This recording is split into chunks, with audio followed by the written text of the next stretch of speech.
very good morning and welcome to the show. Sanvuselela Mhlekiseni, thank you for waking up with us. It's exactly 6 o'clock.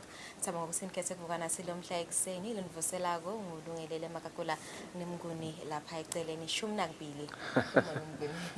Yeah, it's going to be official really soon. Malangeni lamabili, I believe. Singena kwinyanga elishumi nakubili. Namke ngoshumi nakubili lungelele Parliament elishumi nakubili. 12 disciples. Konke nje lokuhle kuna 12. Lungelele, it's a very good morning to you. Ngijabula kakhulu ukuthi lo Mhlekiseni sithi asijabulile sobabili. We've been speaking on off air ukuthi yathi namhla lipholisile man, phosela sishisa. Yeah. Bengibukela nendzaba.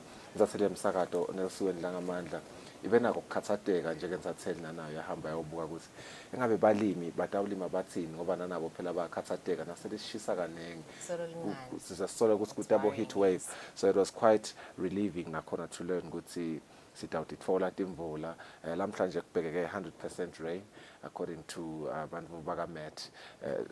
Kuyasijabulisa lokho sifose sasho. Yeah. So my temperatures will rise up to 23 degrees Celsius on Alapa environment, and I believe we will see some places as well. Yeah. Thank you for joining us this morning. Epilepsy. Eswatini epilepsy organization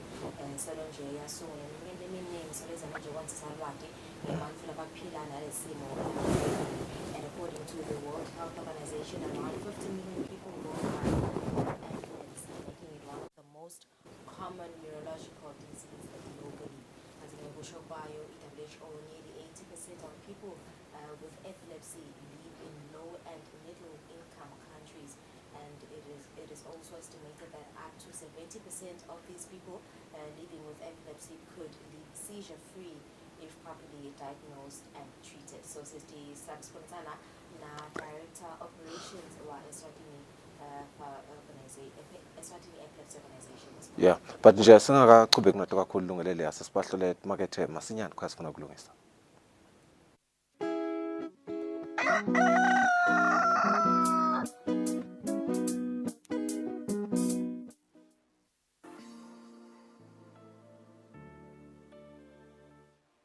Dinso tethu divikelwa ngekuthi kweqala kumcuka ukuthi sitipopole sivakashele emtholampilo siyithanze emtholampilo upopola nje uye ungaguli ungumuntu kuyohlola ukuthi ingabe umtimba wakho usasebenza kahle yini lokungenani kabili ngeminyaka utipopola kuphindze futhi ushukumisa umtimba nako kumcoka siphindze futhi sibuke tifo lesitibalile.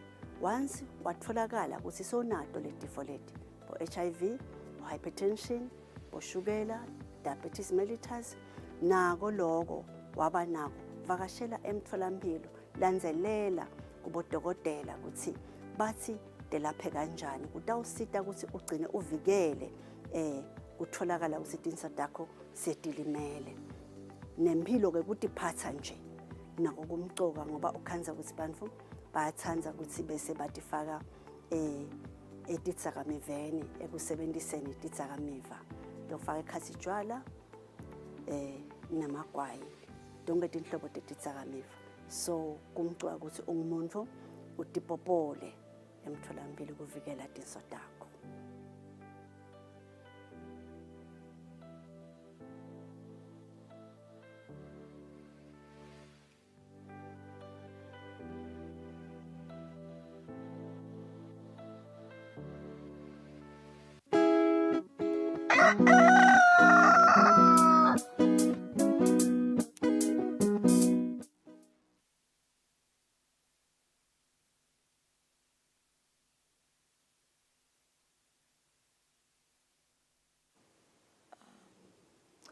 Yeah, welcome back. Thank you for joining us. Sixolisa njengalo kukuphazamiseka solo sicubungana lahlelele full lo Mhlekiseni Kusile breakfast show kukhumbuta ukuthi you can also watch us on our YouTube page Eswatini bese sisachaza ukuthi will be joined by Director Operations wenhlangano Eswatini Epilepsy Organization bebavakasheleke live Ethiopia lapho khona bekuna lamanye ama African countries lapho bebakhuluma khona noma ke bathi ngitsa tindzaba te epilepsy kubuka ukuthi lamavela hlukahlukene sekahambe kanganani nje ngetindzaba te epilepsy kanti ke lokuvelile nje indzaba lenkulu ukuthi live leSwatini linconyiwe kulowo mhlangano loyo ukuthi maningi ma strides lesewendile kuza manje kwanzisa lwati ngato tindzaba te epilepsy organization. So we'll be joined by Abraham Jalnjali, long director operations ku Eswatini epilepsy organization. Kuva nje ukuthi intiphe letinye tindzaba letidzingitsiwe kulona mhlangano. He'll be joining us at 6:30 this morning. Kanti-ke siphindze sibe nabo labaqhamuka lapha ka-Eswatini Investment Promotion Authority kubuka nje indzaba lenkhulu kwenzela ukuthi-ke bataba nema-awards abo lapho-ke ku-honorisha ama-outstanding performance and noteworthy efforts of local exporters ethu in overcoming market entry barriers and achieving successful and consistent trade.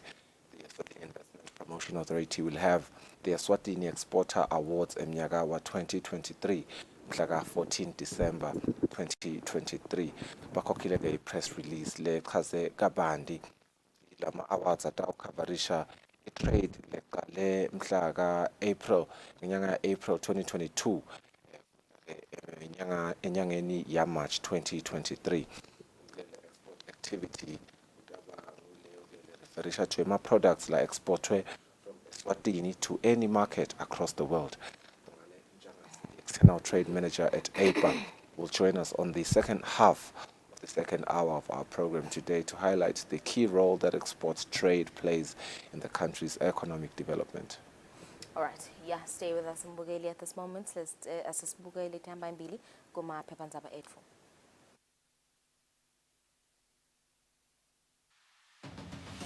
What do you think the best part of traveling is? Is it the food, or is it the conversation, or is it the sights and sound? If you're ready to explore, we are ready to show you the best way how.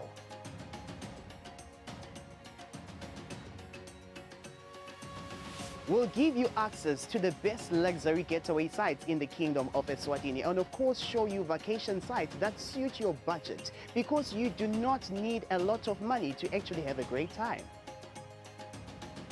Join us on the next adventure on Buhle Bethu, only on Eswatini TV.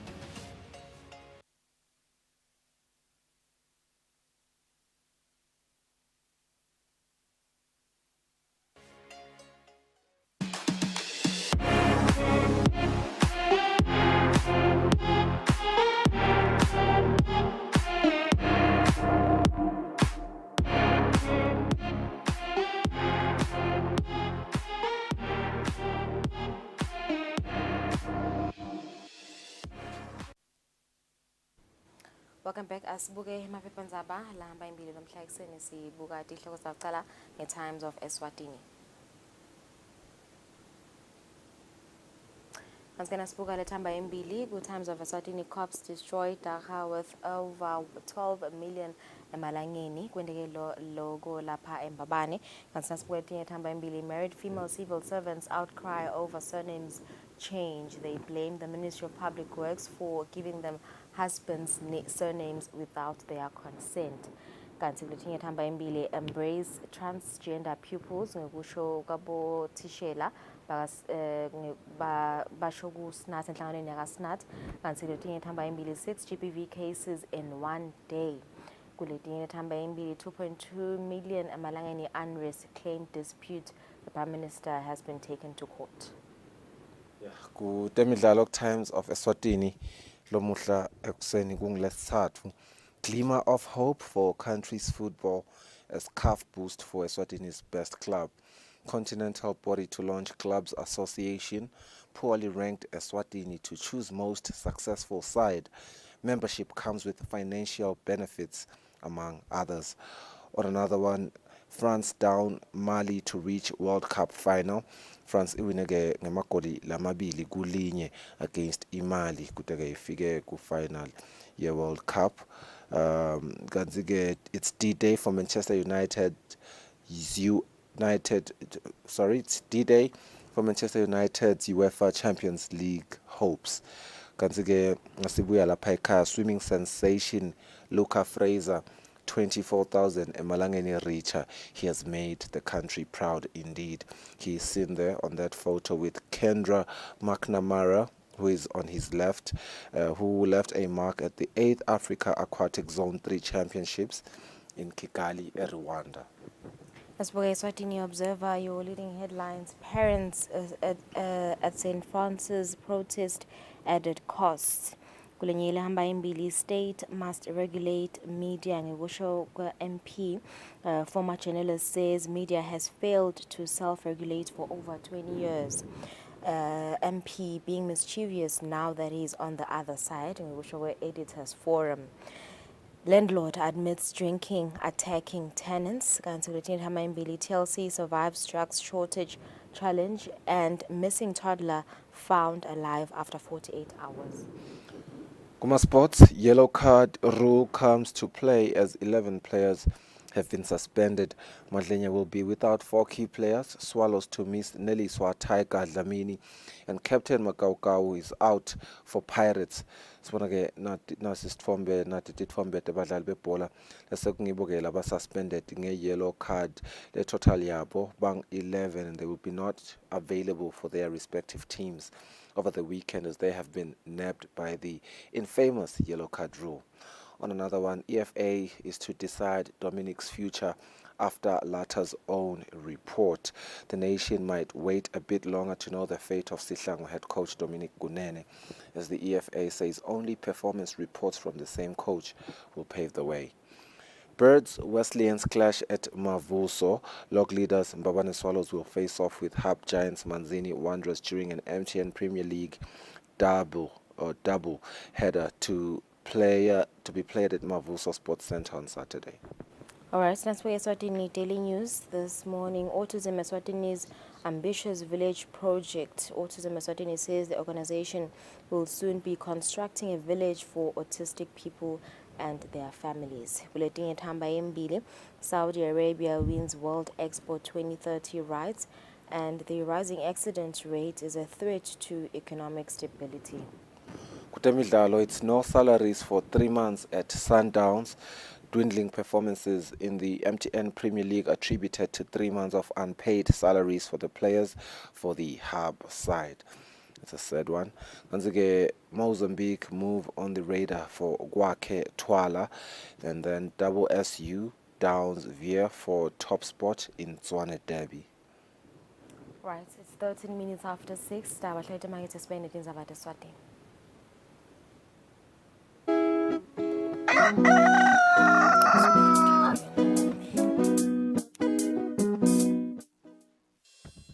We at Eswatini Television Authority are committed to observing the Eswatini Communication Commission's Broadcasting Code of Conduct. Under the code, we are committed to broadcast news that is current, free from hate speech, accurate, balanced, and fair.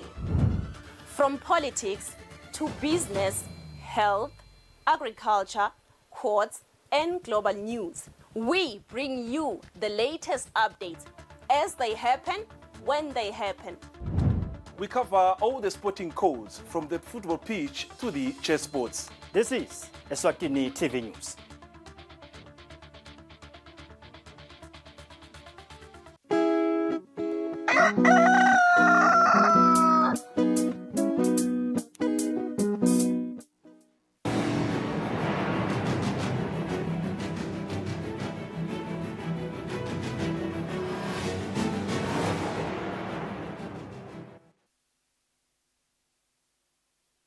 Kwalelo muhle siphindze sikwamukela ehlelweni ilishumi nakune imizuzu kubumbene insimbi yesithupha.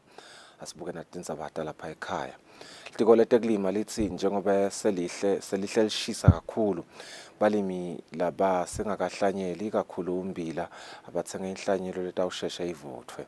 Kanti ke mabhalane lomkhulu Sydney Simelane ukuvete lokhu ngemuva kwekuthi libandla letangoma telitulu lithi atawukwehla emazinga ekushisa emalangeni letako kusukela ngalesithathu kuleli viki. So last week we had high pressure beyikhona kuma medium levels ethu, so lokwendekile kwasibangela ukuthi kube khona le heat wave. So ke ezinamuhla seyishiftile seyi-west of Southern Africa, of which is letinye tindzawo tase Southern Africa they still bava le heat wave, but for us it's ne relief because kwendlula isinangulo sekubita ukuthi ngomsingalo banzako upheketelwa yi-tropical air lokutawusendela ukuthi kusasa sibe nelithuba lokuthi sidaba nayo imvula lengihambisana kuthuma. Mapalane lomkhulu etiko letekulima Sydney Simelane uthi njengoba isimo selitulu sesishintsha kakhulu nelitiko selenda siciniseko sekusondzela kakhulu kubalimi. Now ulima lo mbila kufuna ubuke le variety yawo ukuthi ngimuphi. Lo mbila ulungela simo noma iweather lenjani. Ukhona ke umbila lolungela la kukhona ukhanze ukuthi kuyashisa kakhulu kodwa ukhone wona kusurvive. Kwesibili lesifuna ukuthi balimi bakunake ngilokuthi lo mbila uvuthwa ngesikhathi lesingakanani. Khona umbila lo tawuvuthwa in 3 months lo mnye utawuvuthwa mhlawumbe in 4, 5, 6 months kuye ngalolo hlobo lwawo. Sekufuneka ke lokhu sekusibalekisa ke kulethi inhlanyelo takithi letinzala leti traditional ngoba leto bongakhanza kuphele 6 months solulimile kodwa umbila awukakavuthwa. Sithi ke maswati ke akabambe mathuba ngoba asati litulu kusinaliphela litawuphela nini akasebenzise leti inhlanyelo leti lesibafundzisa tona ukuthi tisheshe tivuthwe phinze futhi tinhlanyelo leti letimelana nesimo lapho kushisa khona.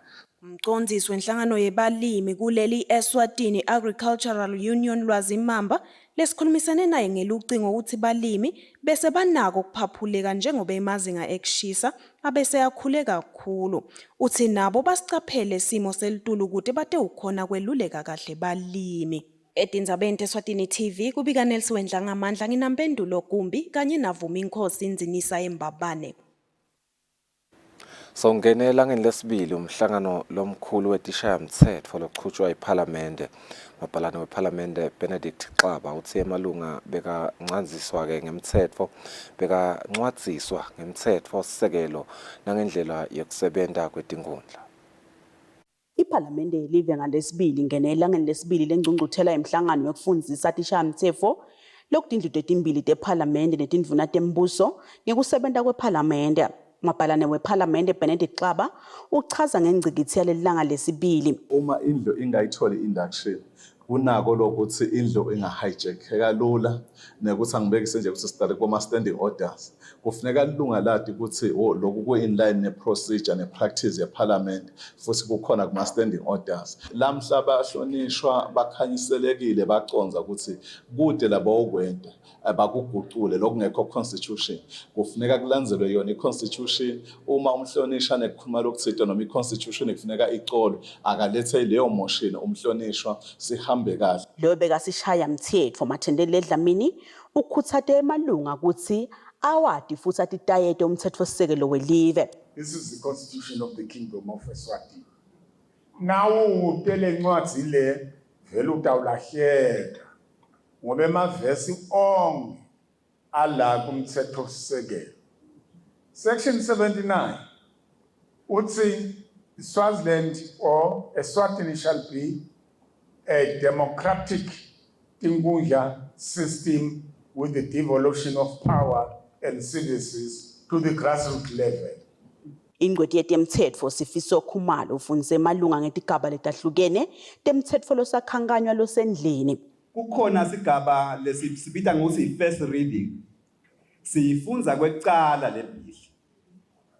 Lokusho ukuthi lapho umqondo wezinkulumo umqondo wezinkulumo ubese uthumela clerk a table kuthi akayifunze lesihloko salomthetho noma ke sale bill baceza ukusifunza lesihloko kutawuthatha ukuthi le bill seyifunziwe esigabeni sekucala. That's the first stage, the first reading there. Lo mhlangano kubheka ukuthi uthathe emalanga lasihlanu. Etindzabeni Eswatini TV kubika Samkelswe khoza ngasimuva Shongwe ezulwini.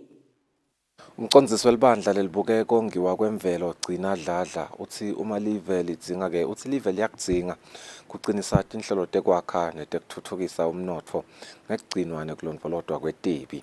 Dladla bekakhuluma emhlanganweni wekucecesha abomake labasemadolobheni labakha umcuba pheceleti compost basebenzisa tibi letikudla.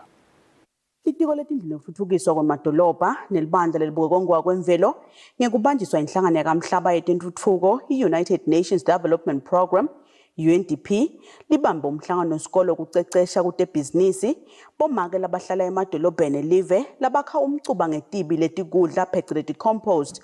Umcondiso welibandla libukongwa kwemvelo Gcina Dladla uthi tibi letikudla tifaka sandle kulimaleni kwelidvadvasi lelivikele isibhakabhaka. Sike senta licwaningo sakhanza ukuthi tibi letiningi letilahlwako more than 30% tibi letihambelana nekudla naloku lesingathi ku biodegradable lokubolako. Lendzaba yekudla lokulahla la bomdodi ngilokunye lokufaka sandla kulama emissions labanga climate change oba umhlaba nje ukulela lase Dubai kulamalanga kusetshenzwa ukukhulunywa indzaba yokuthi singanciphisa njani lokubanga dona tindzaba te climate change. Bomake lesixoxisene nabo labakha lomcuba bathi ngalomcuba tekulima titawutfutfuka. Manyolo udule kakhulu la titolo so sabona ukuthi kuze kuthi abantu batawusitakala asendele mnanjana le fertilizer iorganic lokukahle ngayo. Umhlaba wonke siphila ngokulima. So masingena kule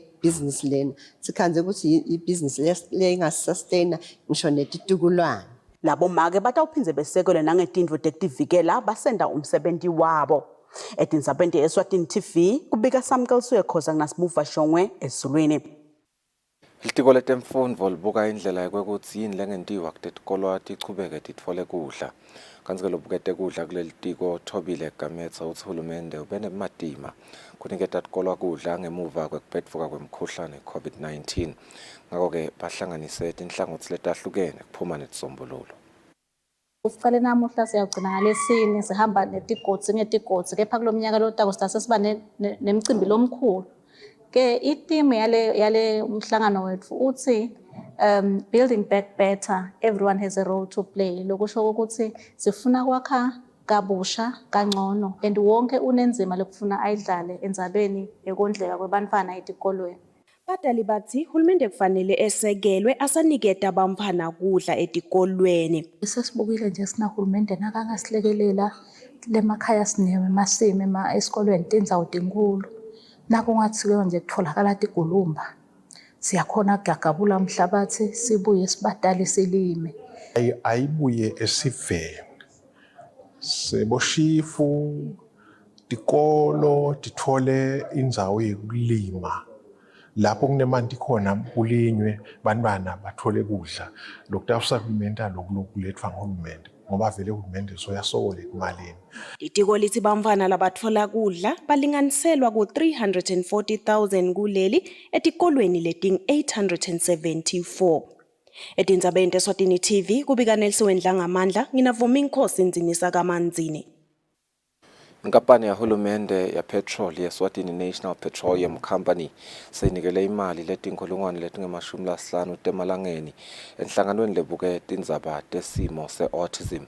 Umphathi walenkampani Nhlanhla Dlamini uthi tindzaba tesimo se-autism tibita kubambisana kwato tonkhe tinhlangothi. Inkampani yahulumende lebuke tindzaba tapetrol Eswatini National Petroleum Company seyinikele imali letinkulungwane letingemashumi temalangeni 50,000 emalangeni enhlanganweni lebuke tindzaba tesimo se-autism Eswatini. Le mali yetfulwe ngumphathi walenkampani Nhlanhla Dlamini. Sito-donate lapha ku-autism Eswatini. Sinkampani ke lesine strong CSI program. Sibuye kuhle lokuthi asibuye sito-donate ku-autism Eswatini ngamali enganga 50,000 emalangeni. We are aware ngema-challenges lesiyifeysako simaSwati, particularly imindeni, particularly nayo autism Eswatini ngokuthi raise awareness kuletindzaba te-autism. Sihlalo webhodi yabacondisi autism Eswatini umfundisi Senzo Hlatshwayo wemukele lolu sito. Autism is it's a practical response issue, and it's specializing responses. So that then gave birth to a vision. As autism Eswatini, we need to build an infrastructure, a structure that will respond to autism. We ngebambisana with micro projects. Nemimango last awakha khona we found land indzawo sesitholile lendasi last awakha khona. Umphathi wenkampani yahulumende lebuke tindzaba tapetrol iphindze wanxusa letinye tinkampani ukuthi tiyisekele imisebenzi lebuke tindzaba tayo yi-autism kude sive sathi kabanti ngayo. Etindzabeni yeSwatini TV kubika Samkelisiwe Khoza Sembabane. Inhlangano yemholi we-Divine Healing Ministries, i-Bishop Nash Foundation lesita sive lesitsingile seyinikelele sive tindlu letahlukene lokufaka ekhatsi tindlu lokubita imali lengetulu kwa 1 million emalangeni kusukela yasungulwa ngeminyaka wanga 2021. Lokhu kuvele ngesikhathi inkampani i-Precious Beauty Parlor kaManzini inikelela le foundation imali leng-10,000 emalangeni. Nyaka nakuyinyanga yengongoni inhlangano iBishop John Neshongwe Foundation yenda umcimbi lapho khona iphasive lesitsingile lokufaka ekhatsi bantfu labadzala timfo letahlukene. Inkampani iPrecious Beauty Parlor sayiphose li-HSV vaneni kwesekela lo msebenzi. Sikufundzile ke tsine kutsi kucela akunako ukubusiseka kanjalo lokupha sinenge lesibusiso noma ungeke wasibona mhlambe sita ngemuntu lomjwayele. But uNkulunkulu uba nendlela takhe nje latisebenzisako letivela ngendlela lemangalisako ubone ukuthi hayi la sekunesandla saNkulunkulu. Umsunguli walenhlangano Bishop Neshongwe uthi sonke sivele sitsingile semukelekile kulomsebenzi lotawuba mhla tinge-27 enyangeni letako. Ivision yale foundation ayikabheki ayisebenzi ubusondo. Asikubuthi nje isondo. Umntana zaphi? Buya ngalapha. Ungogo siyahla. Umkhulu siyahla. Ukhobathekile siyahla. Umntwana kanze usincane uswela nje khona nje ubuya kwambhadalela nje ngiyefika ndinyana ubuya mnyama tipha kule sikole. Siyamsidi. Umbishop Neshongwe uthi inhloso yalenhlangano kufinyelela kuso sonke sivele sitsingile kuleli. Etindzabeni yeSwatini TV kubika Nelisiwe Ndlangamandla nginavuma inkosi inzinisa kaManzini. Umcondzisi wenhlangano yengungu yemathemba noNhlanhla Dlamini uthi siyakhula sibalo sebantfu lesebakubika kuhlukubeteka. Uthi lokhu kuyajabulisa kakhulu ngoba ke ababiki nasekunedigameko kuphela sebalimetene kodwa babika kungakaphatheki kahle noma ke kungaphatheki kahle nekungahlaliseki kahle. Sikubonile ekubeni sibe nanale cingo lethu lelishaya mahhala lesithi toll free line. Ikakhulu kathi la kubo babe balisebenzise kakhulu lelo layini ngoba bebanawo lo mcabanga noma lo muvo ukuthi nabeta la engungwini emathemba batawuhlekwa info lengekho ngoba kude lesakhe samhleka but nje kuba kusaba kwebantu. Bathi ke nase bakhulumile lecingweni babone ukuthi hana vele bayalaleleka futhi bayanakekeleka kahle bese baphinze bayeda nangetinyawo. So nebantfana nabo ukhanze kusasetikolweni nangabe bayabona kukhona lo ngathi unenkinga uyahlupheteka uvesi bamthetha kuhamba ubika kaSwaga. Nemimango ke sibabonge kakhulu bomakhelwane silokunyenti basibikela bomakhelwane ukuthi yilapha akuhambi kahle. So ngisho nje ukuthi vele tinkhomba tikhona ukuthi bantfu abasesabi sebayakhona ukuthi babhoboke. Umcondzisi wemkhankaso we-1 Billion Rising Campaign Cola Nhlatshwa naye uthi bantu abakubike kuhlukubeteka. 80% webantu labareportako kuba bomake nemantombazane na young women labahlukubetile labete bato reporter bese around 2% kuba bobabe. But sekushiwo njalo asimthatheli phansi lo 2%.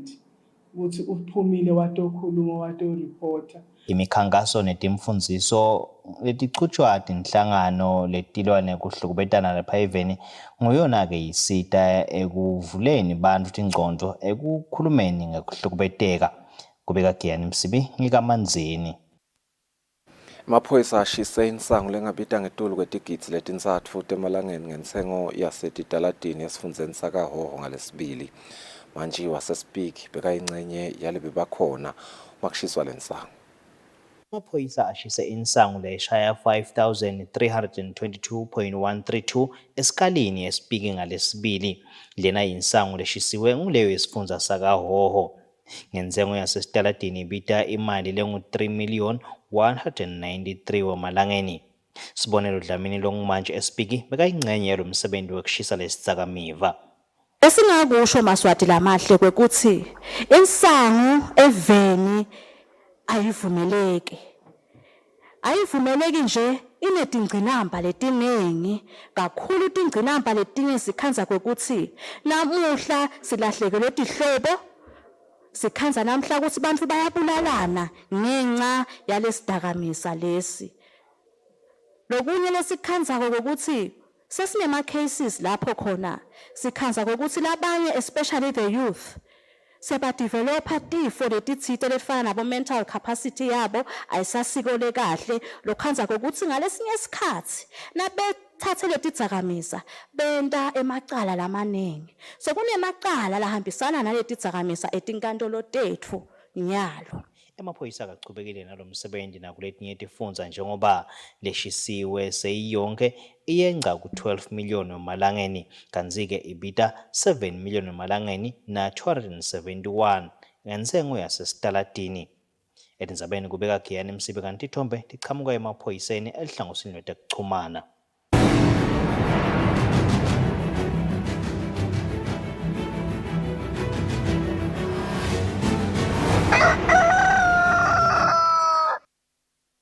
Kutemidlalo umphathi welibandla lelengamele licembu lemanzini Wanderers Bongani Mdluli uthi isimo lesikhona kuleli cembu sekubabede kwetimali tekuholela abadlali indzaba labasayisebenta kanti-ke sebavele bakhulumile nebadlali kubachazela ukuthi bazama kubuka indlela ukuthi simo semnotho sibe ngcono kuleli cembu. Mdluli ukuvetela lokhu-ke kulandzela emagama lavetwe ngumceceshi waleli cembu ekutheni simo sekubade timali nekungadilolongi ngalokufanele kwebadlali. Ngiko lokwenta ukuthi leli cembu lingakhona ikudlala kahle kulamalanga. Sengikhuluma manje ukuze ukuthi ifunction properly ngikhulume Ngaleto-ke tindzaba tetfu lomhla ekuseni sibahlola etimakethe sidabuya sichubene nehlelo.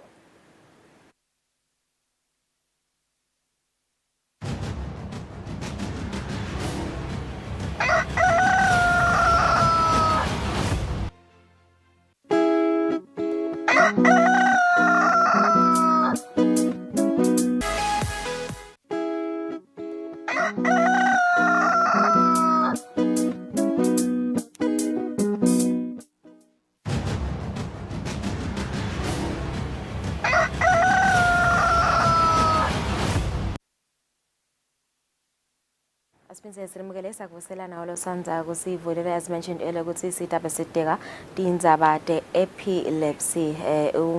Director Operations wenhlangano Eswatini Epilepsy Organization Abraham Janjali abevakashele live lase Ethiopia lapho abehlangene khona nalamanye amave elivekade leAfrica lapho bekuthi ngithwa khona tindzaba te epilepsy kubuka nje ukuthi amave lamaningi sahambe kanganani kuzama nje uku-addressa yona indzaba ye-epilepsy. Kanti-ke nasibuka umbiko nje waka WHO around 50 million webantu worldwide have epilepsy, making it one of the most common neurological disease globally. Nombiko kochube uvetene ukuthi nearly 80% of people with epilepsy live in low and middle income countries. It is estimated that up to 70% of people living with epilepsy could live seizure free if properly diagnosed and treated. Sesivesina lapha Abraham Janjali kusiniketa nje sithomise ukuthi ingabe lo mhlangano uhambe kanjani inkinga leti discussiwe kulo namhlangano ukuthi sivile nje ukuthi live leSwatini linconyiwe ukuthi lenta kahle tindzabeni tekwanzisa lwati ngaso lesimo sivusele baba Njanjali sabe ukuthi benathi lo mhla ekuseni. I think singakanzi nje singene kulo mhlangano kungaba kusichazele ukuthi kahle kahle le epilepsy yini epilepsy kusimo noma sifo. How do you determine ukuthi umuntu une epilepsy? Ngibonge kumbukeli i-epilepsy singasho ukuthi sifo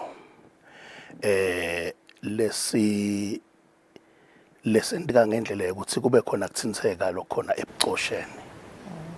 Siyathanza ke lokuhlukanisa ukuthi kwendeka ebucosheni hayi engcondweni ngoba it is not a mental health disease but it's a neurological. It's to do with the neural system. There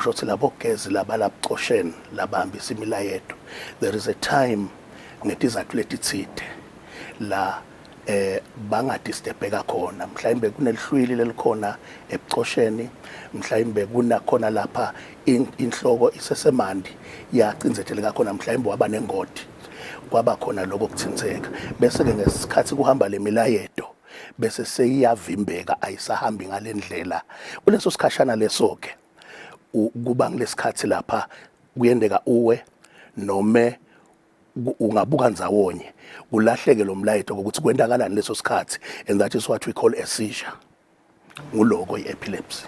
Okay, so ingabe kuyese kunjani lapha kwenza ukuthi mhlambe umuntu une epilepsy so mikiswa esibhedlela sebamfula bangaphili kahle engcondweni i-psychiatric hospital kusuke sekwendekeni lapho ngalokho vele kumaningi lama liciniso lengekho ngadodinza abantu abamfula bane epilepsy? Yes, angicale ngekusho nje ukuthi ngilokunye lesikubukile kabandi kulo mhlangano loyo ukuthi emaveni ethu lawa la sengakathuthuki noma lasathuthuka sinenkinga yekuthi le epilepsy isuke ithathwe as a mental health or a psychiatric problem because site naletibhedlela tema neurologists site nawo nalama neurologists kahle, the people that have been trained to work on the brain, not on the functioning of the brain, which is now maybe the mind part of it or the psych part of it. So lokho ke kwenda ukuthi bese ngekuthi si treatwa kulama psychiatric institutions bese kuthathe kungathi it's a psychiatric problem kanzi it's a neurological. Lokuyayi kwendeke ke kuyendeka uthole ukuthi ngetizathu letithide ngekuthi awukatreatwa from the neuro point of view uthole ukuthi ngekuhamba kwesikhathi sewugcina sewuvele sewuya affecteka sekuba sekudevelopa into a psycho a case, then that is different. Otherwise, if treated from the neuro area early enough, normally you get treated ube uphile nje ube kahle noma ke ibe controlled i-epilepsy yakho. Lenza balena ukuthi labane epilepsy bagcina semhlawumbe sebafaka etibhedlela tebamfula bangaphili kahle engcondweni. Is this one of the topics mhlambe lentikhulumisile yini nanisele emhlanganweni wase Ethiopia?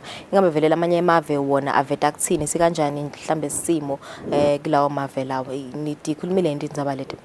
It's a common problem kulama developing countries because neurologists are scarce in our countries.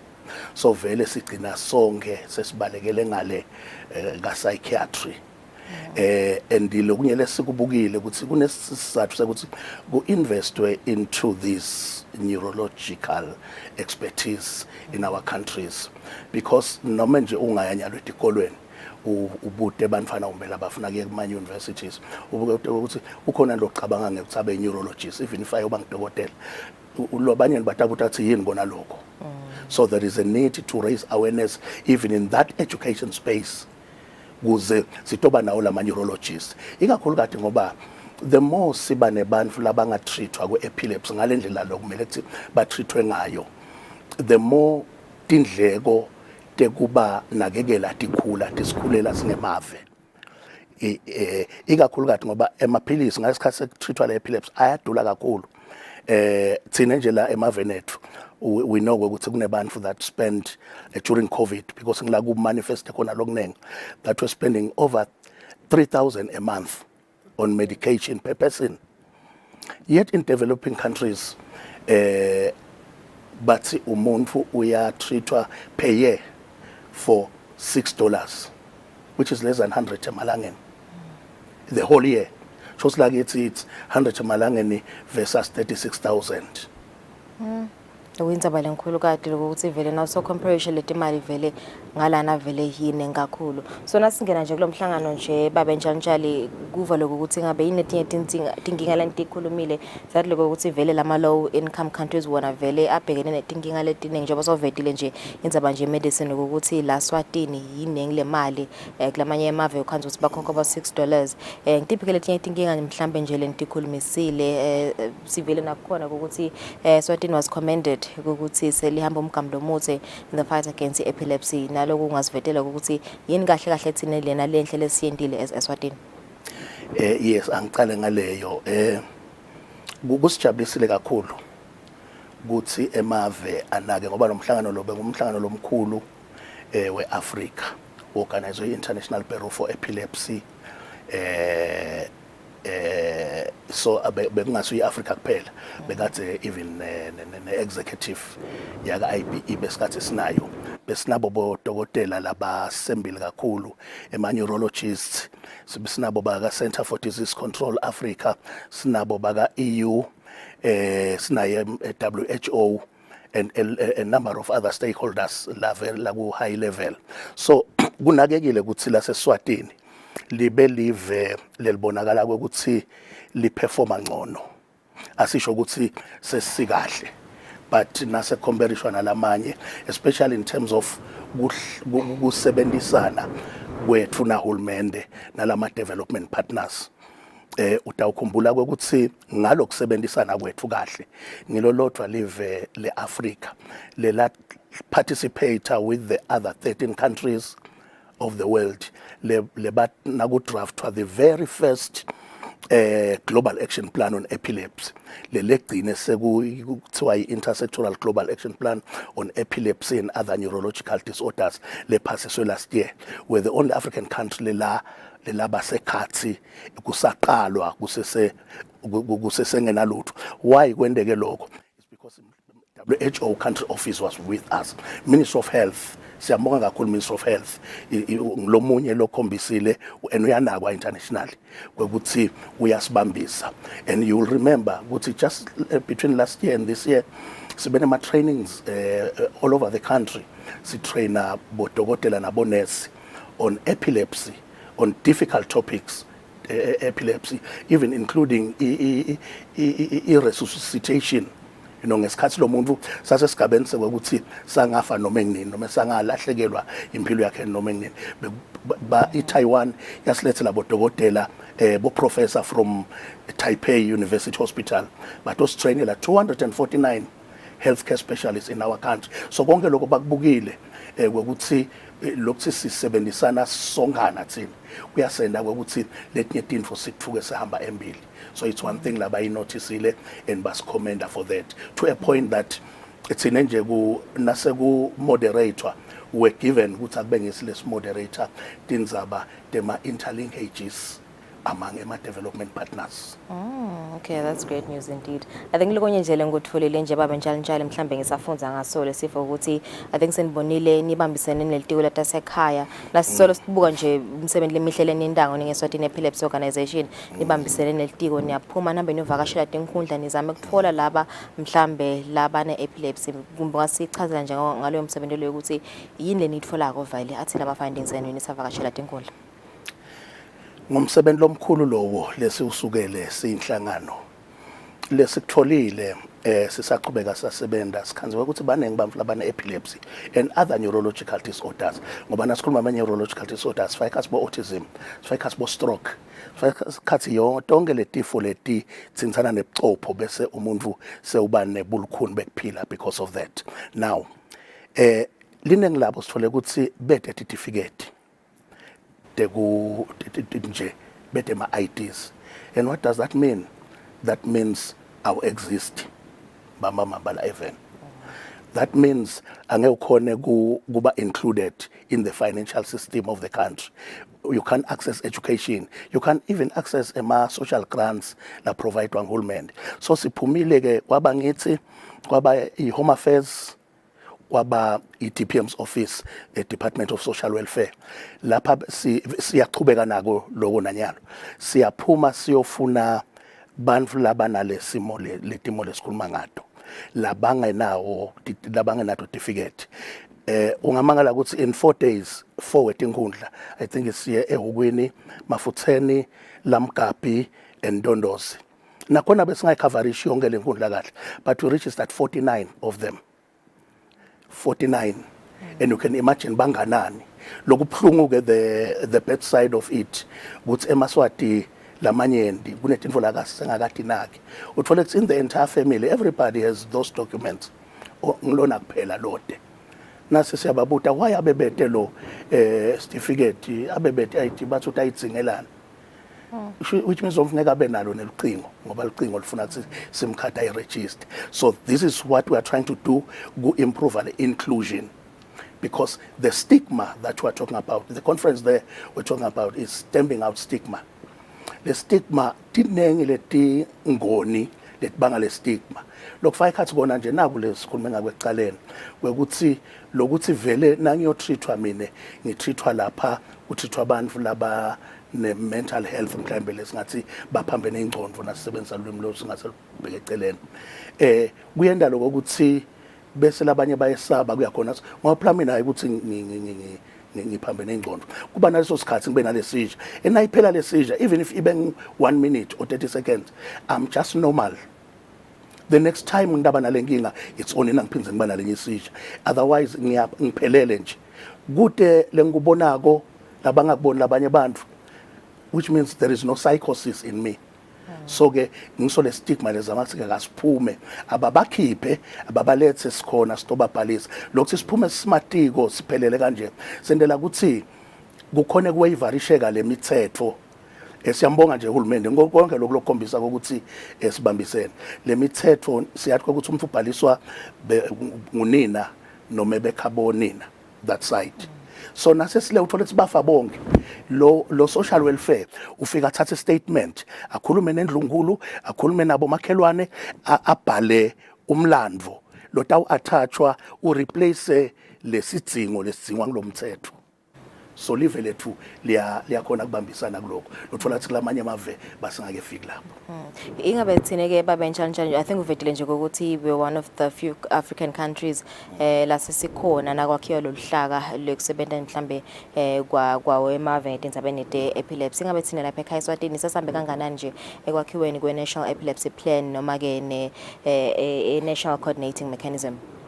Yes, umbuto lomcoka kakhulu lowo. Siyinhlangano besine strategic plan sethu.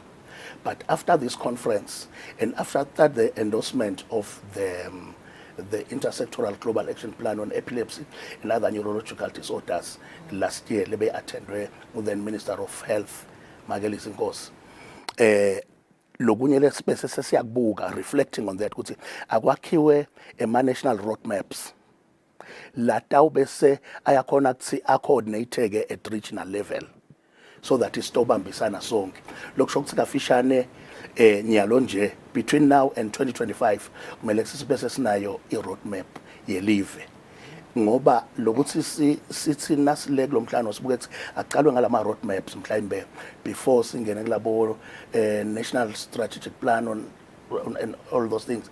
It's because we want to address the core issues. We don't want something letawuba yinhle ibonakala yinhle inema targets lalapha la we want to address the real issues.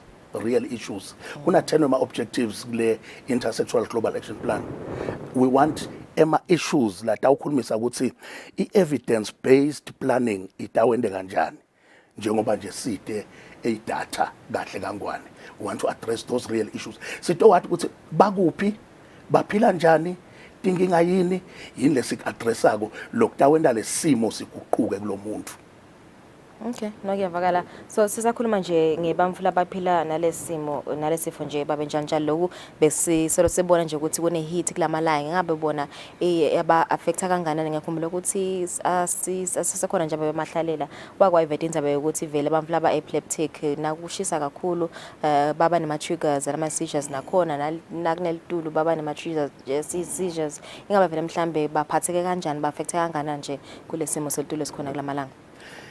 Kulesikhathi lesivele siyacela ukuthi na une epilepsy noma na uhlala naloyo lomnakekelako unake kakhulu ema triggers epilepsy I mean seizure lo kubangela ukuthi kube nale seizure leyo moment manengi and ashiyana ngebantu but i temperature nayisetulu it's a main trigger avoid akubase langeni siyathi ukuthi i-epilepsy kwendeka kwayo le seizure nayo kwendeka kwayo kusebuchosheni usenhloko ebuchosheni so uyathi nje nawe ukuthi inhloko ingiyo levamisa kushisa kakhulu nawo ushisa i-temperature yakho uyiva ngenhloko sekuyashisa the more ishisa kanti phela si protector lama neuro le neuro system yakho labo gezi labala enhloko vele kulula ukuthi i-trigger isheke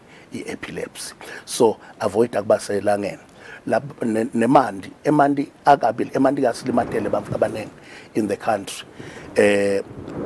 Avoid ukuthi ume la kunemandi khona nekuthi uphinze uwabuke nawe nje unguwe na uma esikhathi nje ubheka buke emanti khona ugcina ukubona ngathi sekuthi kancane and many of them then they fall by the head angene drown, and because at that time suka ngakhona ukuthi control angeke akhona kuphuma angeke akhona kwendana sivele simkhanze sekasilimalele. So kunengi lama triggers they understand ukuthi what is a trigger to me. For instance labanye ema flashing lights nangabe nje mhlawumbe sekumnyama la ngekhathi endini bese i-TV seyidlala ama lights lamanyende lokunye kuba i-trigger lokho le tinvo lotibona ukuthi tiyakutriggerisha tibalekele. No, thank you so much Ismakhulu Baba Njanja isikhathi sakho mbukelisa ukuthi vele besikhulumisana naye Abraham Njalnjali lo Director Operations enhlanganweni yeSwatini Epilepsy Organization. Asiniketa nje isithombe sokuthi umhlangano lapho ebeusibanjele khona Ethiopia lapho kuthintwa khona tindzaba epilepsy uhambe kanjani. Vetele ukuthi livele eSwatini linconywe ngokuthi lento umsebenzi lencomekako etindzabeni tayo i-epilepsy. Sithatha khefu sibe ne traffic update.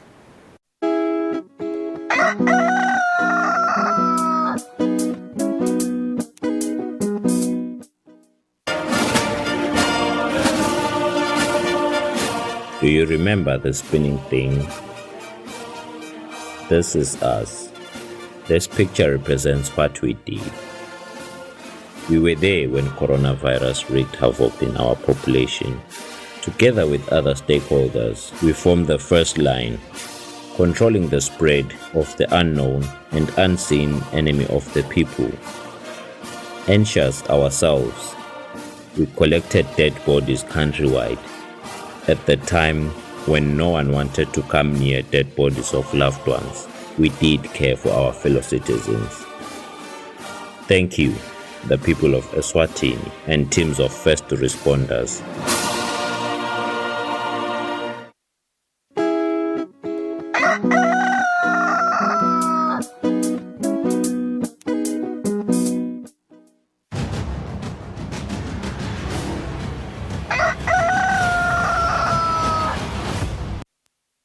Welcome back. Sikuvusela nawo losanza kusivule last up kwasemo semgwaqo na Constable Ntombenhle. Asikuvusela Mdolo kuhambeka kanjani lo mhlekuseni? Ngikuvusele Magagula, ngivusele naye umbukeli wemsakazo. Imigwaqo elivela kaNgwane sesihlolile. Imigwaqo cishe yonkhana iyahambeka kepha kuletinye tindzawo ikakhulukazi tindzawo letiphakeme siyanaka lokuthi inkhungu ikhansa phansi. Siyakhuthaza nje kubo bashayeli ukuthi basasebenzisa wona umgwaqo la kunetinkhungu khona abakhanyise emalambu lamakhulu baphindze futhi banciphise litubane kuze ukuthi sigweme kwenteka kwato tingozi.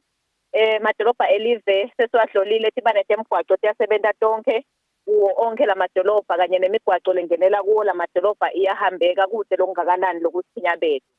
Sitaladile singizozisa road sesuka khona eMbabane siye eCentral esikolweni leso saladi leso bekusolo kusebenza munye umvila timotolo tingakhoni kuphambana bese ngakubikela yena umbukeli kulosuku lanamuhla ukuthi timotolo lapho setiyakhona kuphambana yebo kona isebenzise emgwaqo solo tiyaqhubeka tiyakha nje bashayeli abaqhubeke basihloniphe basasebenza khona lapho sisesekhona khona lapho eCentral na uhamba nje labakha khona ubonakala kuneli bhambi noma ke umgwaqo ushona phansi akuhambeki kahle nje kube ngilokuqonzile sithi nje bashayeli abakunake nako lokho. Umgwaqo lomkhulu osuka khona nasengwenya uye khona kaManzini lokufaka ekhathi na eMalagwane uyahambeka kude sikhinyabeto lesikhona nyalo ekseni. Kanti umgwaqo losuka khona kaNdlungane uye ePolice Academy sigadile nakubumbana insimbi yesiphohlongo ukuthi kutabe kunemshuco losemthethweni khona lapho. Timotolo ke ibhekekile nasekubumbene yona insimbi yesiphohlongo ukuthi leto letiyakhona kaManzini noma leto letiyawungenela yona i-highway sitawuhamba siyawujika khona ekhathi emafemini siyawungenela umgwaqo ngendasi sithi nje sive senkosi asikwati lokho ukuthi kutabane ukuthi kabeteka nakubumbana insimbi yesiphohlongo kuwo lo mgwaqo. Kanti ke lo mnye umgwaqo lesiuhlolile ngumgwaqo losuka khona eNyalinyali ubheke khona enhlangano kusuka lapha eNyalinyali kuya kuMehlabovu umgwaqo lapho ugugubuliwe kulesinye isigaba kanti kuletinye tindzawo selifakiwe elitiyela. Kepha-ke emalayini asengadwetshwa sithi nje abashayeli ngalokukhulu ukucophelela. Nyalo-ke ekuseni kulo mgwaqo loyo kuyabonakala umgwaqo umandi kwadise phela ukuthi liyana khona lapho. Kanti nawusuka enhlangano ubheka khona esifuthe, nawusuka khona eCasino uyafika khona eMhlosheni, inkhungu lapho ikhansa phasi imoto lotinebulu khona kakhulu bekuhamba kuwo wona lowo mgwaqo. Sithi nje bashayeli basahamba kuloyo mgwaqo abaqaphelisise kakhulu balehlise litubane kuze kuthi baphephe basawusebenzisa loyo mgwaqo. Ngale kwaloko Thombeni naye umbukeli imigwaqo elive laKangwane iyahambeka ngaphandle nje kwalethi lesisishido sithekabedo kungaba kufisela yena umbukeli usuku loluhle naloluphephile basetawusebenzisa yona imigwaqo elive laKangwane. Kundolo kuseketalo yombiko lomhla ekseni. Let's take a break nasibuya sida usasathinza abadethu desilumbi.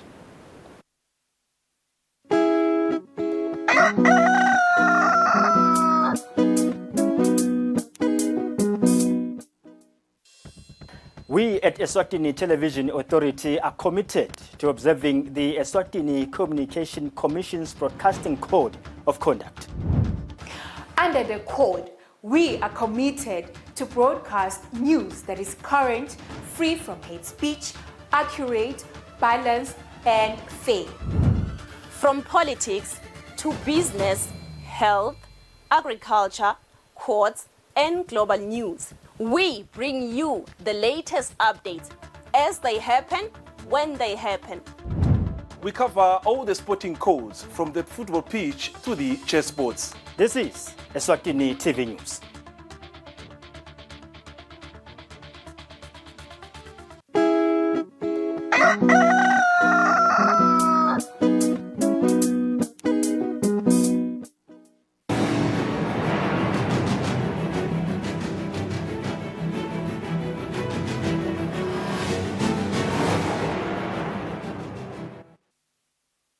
Welcome back. This is the news at 7. The Ministry of Agriculture has advised maize farmers who are yet to plough to make use of seeds varieties that will withstand harsh weather conditions. The Principal Secretary, Sydney Simelane, said this after the Eswatini Meteorological Services said temperatures will drop in the next few days. The meteorologist Nancy Dlamini says temperatures are expected to drop from tomorrow and there will be reasonable rains. She continues to say the temperatures will be low in the next coming days compared to what has been experienced in the past week and this week where they reached highs of 32 degrees, even in places like Mbabane where they are usually very low. So last week we had a high pressure medium levels ethu, so lokwendekile kwasibangela ukuthi kube khona le heat wave. So ke ezinamuhla seyishiftile seyi-west of Southern Africa, of which is letinye tindzawo tase Southern Africa they still bava le heat wave, but for us it's ne relief because sine kwendlula isinangulo sikubita ukuthi ngomsingalo banzako uphelekitelwa yi-tropical air lokutawusendela ukuthi kusasa sibe nelithuba lokuthi sidaba nayo imvula lengihambisana kuthuma.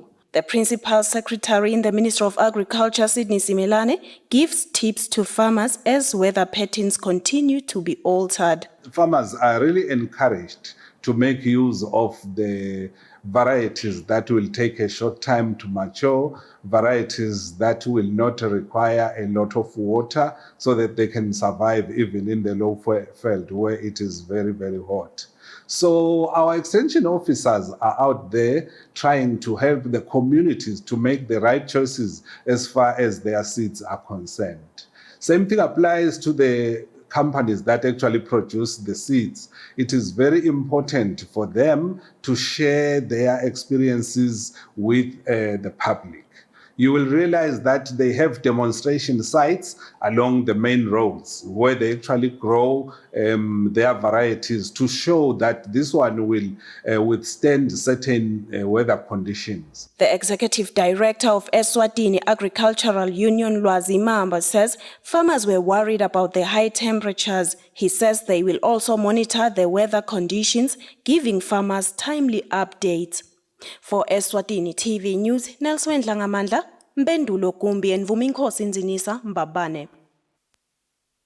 The second day of the induction conference of the 12th Parliament focused on the processes of a bill and the constitution of the Kingdom of Eswatini.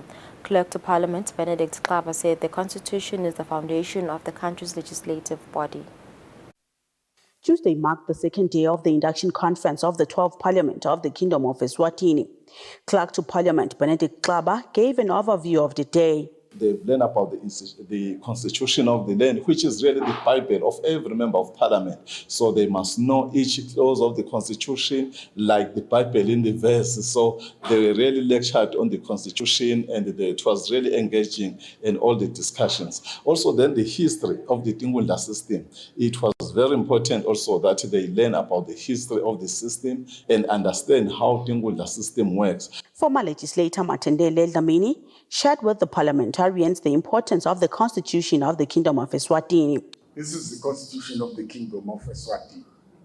Now, tele ncwadi le vele utawulahleka ngoba emavesi onke ala kumthethosisekelo. Section 79 uthi Swaziland or Eswatini shall be a democratic Tingunda system with the devolution of power and services to the grassroots level. The Attorney General Sifiso Khumalo talked about the processes of a bill in Parliament. Kukhona sigaba lesibita ngokuthi first reading. Sifunza kwecala le bill. Lokusho ukuthi lapho umqondo wenkulumo ubese uthumela clerk a table. Kuthi akayifunze lesihloko salomthetho noma ke sale bill bacela ukusifunza lesihloko kutawuthatha ukuthi le bill seyifunziwe esigabeni sekucala. That's the first stage, the first reading there. The induction conference of the 12th Parliament will proceed for a week. Reporting for Eswatini TV News, I'm Sam Kalsuekoza with Simuva Shongwe Esulweni. The Eswatini Environment Authority Executive Director Gcina Dladla says the country needs to upscale waste value chain initiatives. Dladla was speaking during a marketing skills workshop for compost makers on Tuesday. The Ministry of Housing, in partnership with the Eswatini Environment Authority, with the support from the United Nations Development Programme, UNDP, is hosting a marketing skills workshop for compost makers, which are women from the country's local authorities. These entrepreneurs make compost using organic waste. EEA Executive Director Gcina Dladla emphasized on the importance of exploring other waste value chains. Organic waste is still a big part of what we take to our landfills in the country. Unfortunately, more than 30%, and that's a huge contributor amongst our leading greenhouse gas emissions as a country. So as we are all going to the COP28 in Dubai, this is very important for us as a country to be seen to be supporting this type of initiatives where we cut off all the emissions that otherwise would have been emitted by the country by helping these women organizations to take all the organic waste through this composting processing so that we can cut off the greenhouse gas actual emissions from our waste sector. Compost makers from Mankayane and Ezulwini, during an interview, said this brilliant business initiative was inspired by the fact that fertilizer is now becoming more expensive. Manyolo udule kakhulu latitolo, so sabona ukuthi kuze kuthi bantu batawusitakala asendele mnanjana le fertilizer iorganic lokukahle ngayo. Umhlaba wonke siphila ngokulima. So masingena kule business lena sikhanze ukuthi ibusiness le ingasustain ngisho netitukulwana. The trained compost makers will be awarded with personal protective equipment. Reporting for Eswatini TV News, I'm Sam Kalsuekoza with Zimuva Shongwe Esulweni. The Ministry of Education and Training is currently meeting different stakeholders as it looks for a way to boost the school feeding scheme program. Tobile Kamete, Senior Inspector in Nutrition in the Ministry of Education, says due to the COVID-19 pandemic, government food reserves in the program have declined. Our theme for the Indaba is building back better, and everyone has a role to play. Why the Indaba? We have decided to have the Indaba as the Ministry of Education because we are grateful firstly to the Kingdom of Eswatini for continually supporting the school feeding program financially and also ensuring that there is a budget for the program. However, After COVID, we experienced a lot of challenges, some of which bordered around hikes in food prices, fuel prices, and that led to us having to reduce some of the quantities, and other quantities we had to suspend. And then we sat as a panel and looked at how we can improve. Parents say they have to take part in providing food in schools. They say chiefs should also be roped in, as they can help them acquire land for farming. They further say learners who are doing agriculture, especially those who completed Form 5 who are still waiting to go to tertiary institutions, can be asked to help them cultivate maize and different vegetables for their schools. Sesibukile nje sinahulumende nakangasilekelela lemakhaya sinemasimi esikolweni tindzawo tinkulu. Nakungathiwe nje kutholakala tigulumba. Siyakhona ukugagabula umhlabathi sibuye sibadale silime. Ayibuye esiveni. Seboshifu tikolo tithole indzawo yokulima. Lapho kunemanti khona kulinywe bantwana bathole kudla. Lokutawusupplementa lokulethwa nguhulumende ngoba vele uhulumende soyasokola ekumalini. The Ministry of Education says about 340,000 learners in 874 schools are under the schools feeding program. For Eswatini TV News, Nelson Dlangamandla, Vuminkosi Nzinisa, Manzini. The Eswatini National Petroleum Company has donated a sum of 50,000 malangeni to Autism Eswatini. ENPC Chief Executive Officer Nhlanhla Dlamini elaborated on the importance of enhanced autism public awareness. The Eswatini National Petroleum Company has donated 50,000 malangeni to Autism Eswatini. The donation was presented to Autism Eswatini by ENPC Chief Executive Officer Nhlanhla. Sito donate lapha ku Autism Eswatini. Singapani ke le sine strong CSI program. Sibuye kuhle lokuthi asibuye sito donate ku Autism Eswatini. Ngamali enganga 50,000 emalangeni. We are aware ma challenges lesi face kuSimaswati, particularly imindeni, particularly na Autism Eswatini ngokuthi raise imali ukuthi raise awareness kulethi ndzaba autism. Pastor Senzo Hlachwayo, who is the chairperson of the board of directors of Autism Eswatini, appreciated the donation. Autism is it's a practical response issue. And it's in specializing responses. So that then gave birth to a vision, as Autism Eswatini, we need to build an infrastructure, a structure that will respond to autism. We ngebambisana with micro projects, nemimango last hour kakona, we found land in our sesitholile lendasi last hour kakona. The ENPC Chief Executive Officer also encouraged other companies to join in and support autism initiatives. Reporting for Eswatini TV News, I'm Samkal Suekoza, Babane. The Bishop John Neshonge Foundation has spent over 1 million malangeni helping the needy in the country since it was founded in the year 2021. This was revealed during the donation of 10,000 malangeni by Precious Beauty Parlor in Manzini towards an event to help destitute families and individuals scheduled for the 27th of next month. Every year during the month of December, the Bishop John Neshonge Foundation conducts a service where they donate to the needy. Precious Beauty Parlor in Manzini has donated towards the event. Speaking during the donation, one of the directors, Victor Masilela, says by them giving to the foundation, they believe that more lives will be changed. Akunako ukubusiseka kanjalo lokupha sinenge lesibusiso noma ungeke wasibona mhlambe sita ngemuntu lomjwayelo but uNkulunkulu uba nedindlela zakhe nje latsebenzisako letivela ngendlela lemangalisako ubone ukuthi hayi la sekunesandla saNkulunkulu. The founder of the John Neshonge Foundation, Bishop Neshonge, says they do not discriminate against churches or religion when they give to the needy. He says the elderly, disabled, and anyone else that needs help can be assisted under the foundation. Vision yale foundation ayikabheki ayisebenzi ubusondo asikubuthi nje lisondo uthi uthanda zaphi kuya ngalapha ungogo siyahla umkhulu siyahla ukhubathekile siyahla umntwana kanze usincane uswele nje khona nje ubuya kwambhadalela nje ngiyefika ndinyana kubuya mnemathipha kule sikole siyamsidi. Bishop Neshongwe says the objective is to reach out to all the needy in the country. For Eswatini TV News, Nelson Dlangamandla, Vuminkosi Nzinisa Manzini.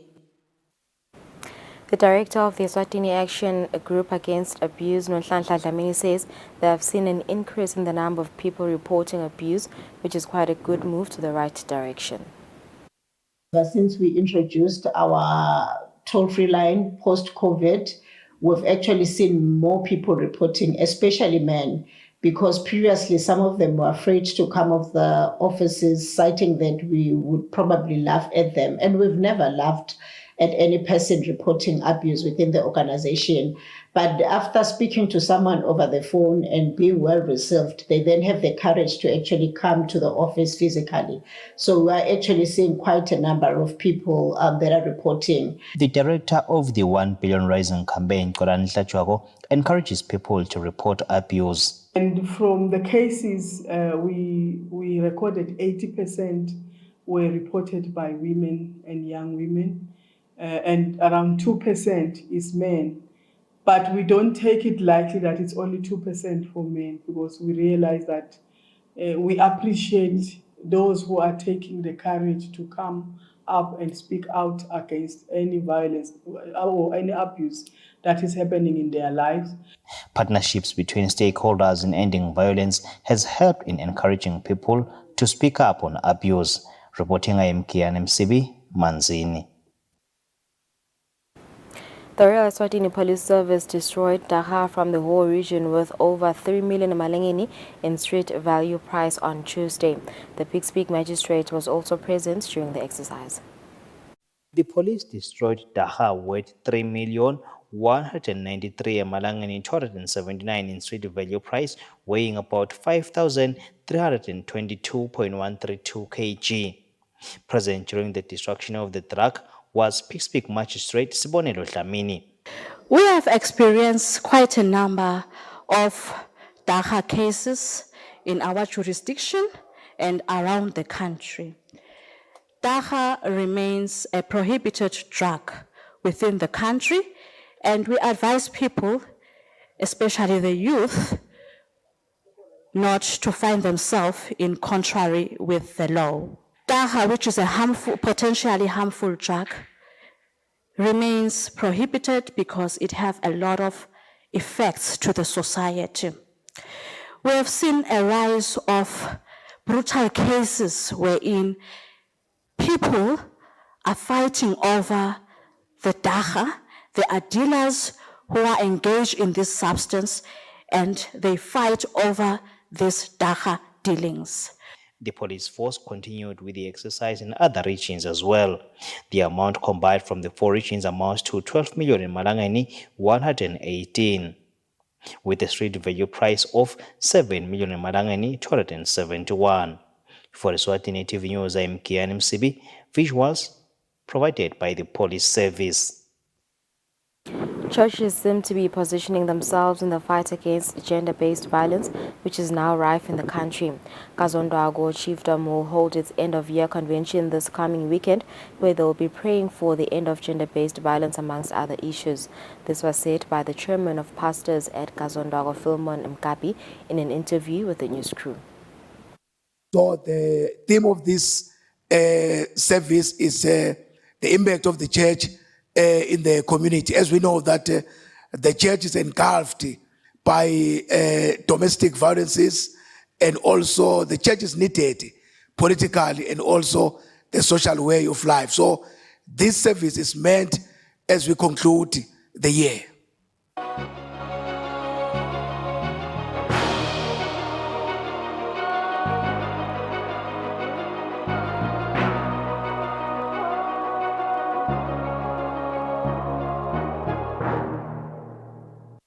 Let's take a look at international news. 3 Chinese Navy ships have arrived in Myanmar on a goodwill visit as part of renewed defense engagements by Beijing amid Chinese concern about a surge of fighting between Myanmar junta forces and insurgents near the border.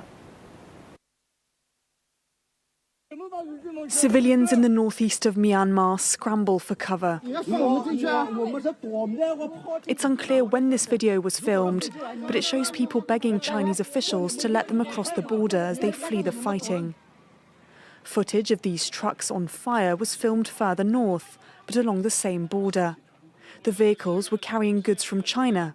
State media has described it as an insurgent attack. The violence is part of a coordinated offensive by ethnic militias that started in the country's Shan state in the northeast.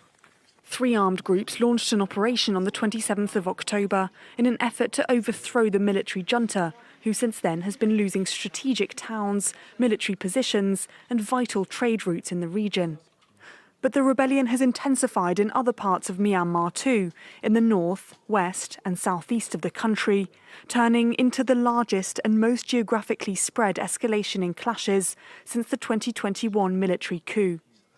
The junta relies on airstrikes and heavy weaponry, and concerns are rising over the toll it's taking on civilians. Hundreds of people have been killed, and hundreds of thousands are now newly displaced. I heard rumors that military troops were advancing towards our villages and were shooting at civilians. People living there were too scared to stay at home. Everyone ran away. The fighting in Myanmar also threatens to disrupt relations with its regional neighbours, notably China, its most important ally and main trading partner. It started holding military drills along its side of the border and on Tuesday announced the arrival of 3 Navy ships in Myanmar to conduct what it calls security exercises.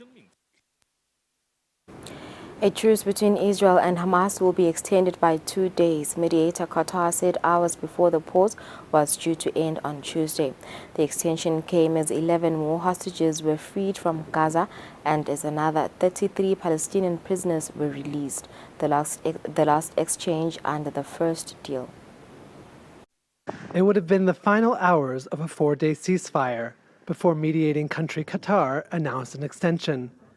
On Monday night, 11 more Israeli hostages were freed from Gaza. They included 9 children and 2 women, most of whom had dual nationalities, including Argentinian, German, and French. They were flown by helicopter to Tel Aviv, where doctors said they were in stable condition. Relatives of the hostages were happy, but apprehensive. For us, it doesn't end until everyone is home, and as much as we are relieved and grateful to have some of our family back and the kids, it's not over at all. We can't celebrate and we can't move on with our lives until everyone is back. Shortly after the arrival of the hostages was confirmed, Israel's prison authorities said 33 Palestinian inmates had been released. They included 3 women and 30 minors. Huge crowds gathered throughout the West Bank whenever a bus arrived with freed prisoners. I can't express how happy I am, but I also feel pain because of our martyrs and also because we've left women and prisoners behind. I have mixed feelings, happiness and sadness, thank God for everything. I'm very hopeful that the prisons will be emptied, God willing. I hope we achieve a great moment of joy.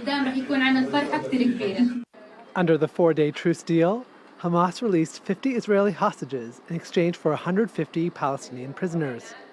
Hamas freed another 19 hostages, mostly Thai, under separate agreements.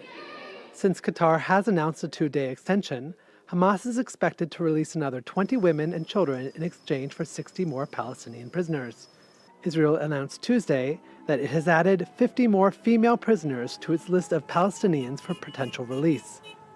Israel has incarcerated as many as 7,000 Palestinians. About 2,000 of them are in administrative detention, meaning that they have been held indefinitely without charge or trial.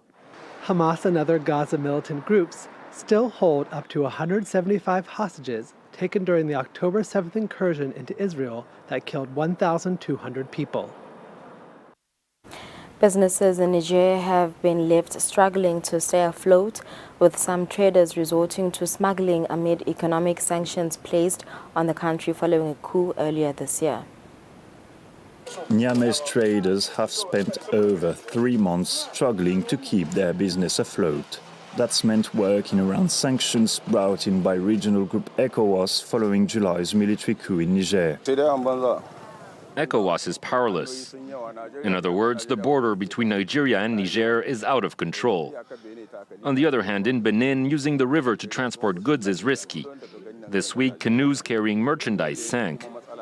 Overall, today, the majority of our supplies come through Nigeria. While it's certainly a struggle to smuggle fruits and vegetables into the country, it's the cold, hard cash that's hardest to come by. The Central Bank of West African States, the BCEAO, has shut its doors and dialed back its operations.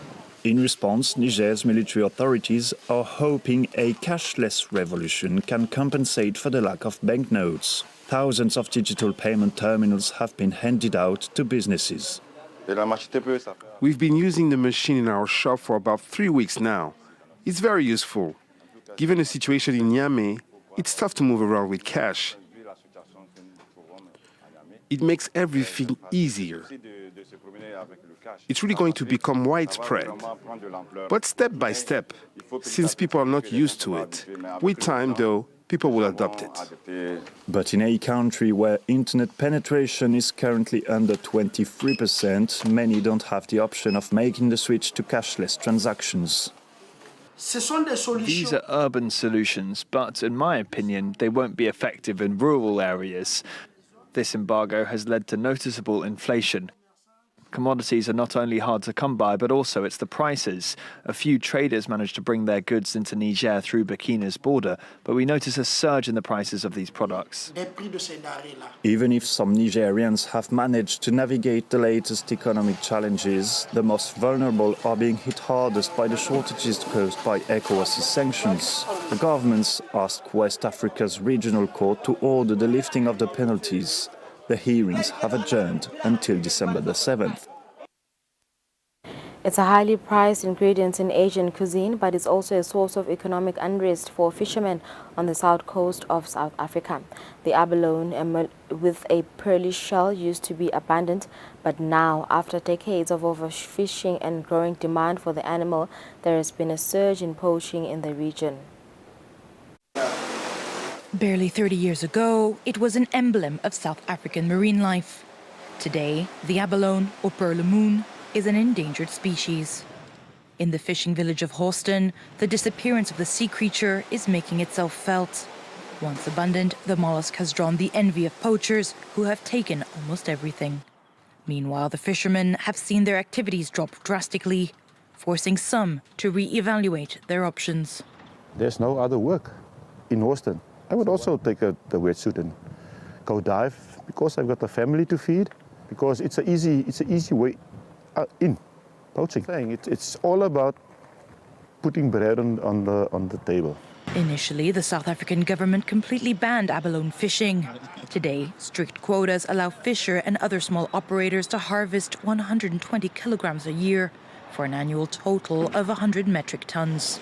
Demand has given rise to an alternative source, farmed abalone. However, they play no part in conserving the species. I don't want to stock the sea to create a bigger poached environment. So if government can come up with a plan so we can protect what we put back, we'll be in.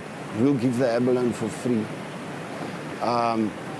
I don't want to start a vicious circle. I put in, someone else takes out. According to a report published in 2022 by the Global Initiative Against Transnational Organized Crime, Hong Kong imports between 2,000 and 3,000 tons of illegal South African abalone a year.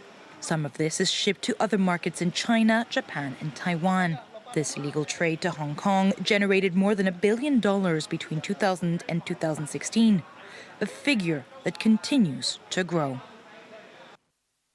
As leaders meet for the COP28 climate talks in Dubai, many nations are already feeling the effects of climate change on their economies. In Cuba, not only is the island hit by hurricanes that are becoming more frequent and powerful as sea temperatures rise, but long-term disruptions are already having serious consequences on two important economic sectors: tobacco production and catching lobsters for export. A crucial sector of the Cuban economy, tobacco. Here in Tabacuba, 3,500 employees grow the leaves used to wrap Cuba's famous cigars. But with hurricanes increasingly common and intense, these fragile greenhouses are vulnerable. As soon as the wind exceeds 60 kilometers an hour, we have to completely dismantle the greenhouses because they risk being destroyed. We mobilize all of our workforce for that. And after the storm, more time is lost just reassembling everything. All this brings serious delays. Everything has to be shifted. It means we cannot harvest before April, so yields are worse. The plants attract more insects and diseases. As a result of all this, we couldn't harvest as many tons of tobacco as we had forecast this year. Climate change can also move slowly, but the impact is real for the island's lobsters. 80% of the catch is exported, but rising sea temperatures are pushing crustaceans to deeper waters. That's a problem for the state business where Jordan works. It has no funds to move 16,000 of these underwater cages further out to sea, or to buy new ones. These cages are made with materials that the country needs to build people's houses. These materials are difficult to import due to the country's economic situation. The business aimed to catch 2,000 tons of lobster this year, but it fell 800 short.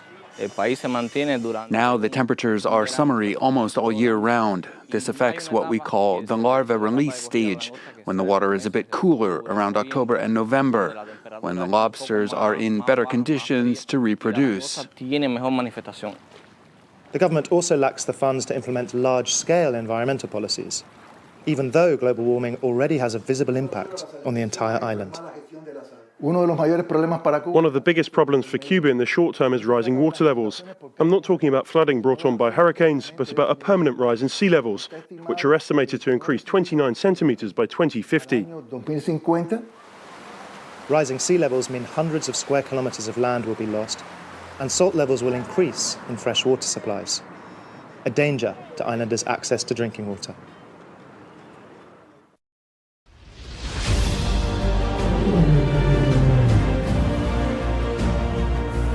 Jesus is able to change your story. This is not your place. God created these legs for you to walk, not to be pushed. Yes. Get up.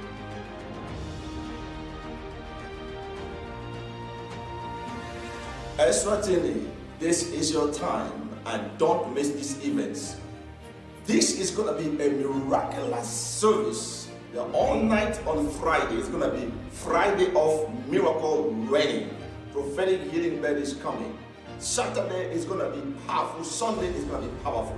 In fact, friends and family, you don't need to miss this time. Your prophecy is now. I command these legs to grow exactly as it's supposed to be.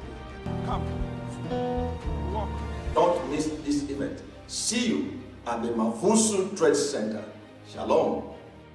I can feel there is power in believing in Jesus.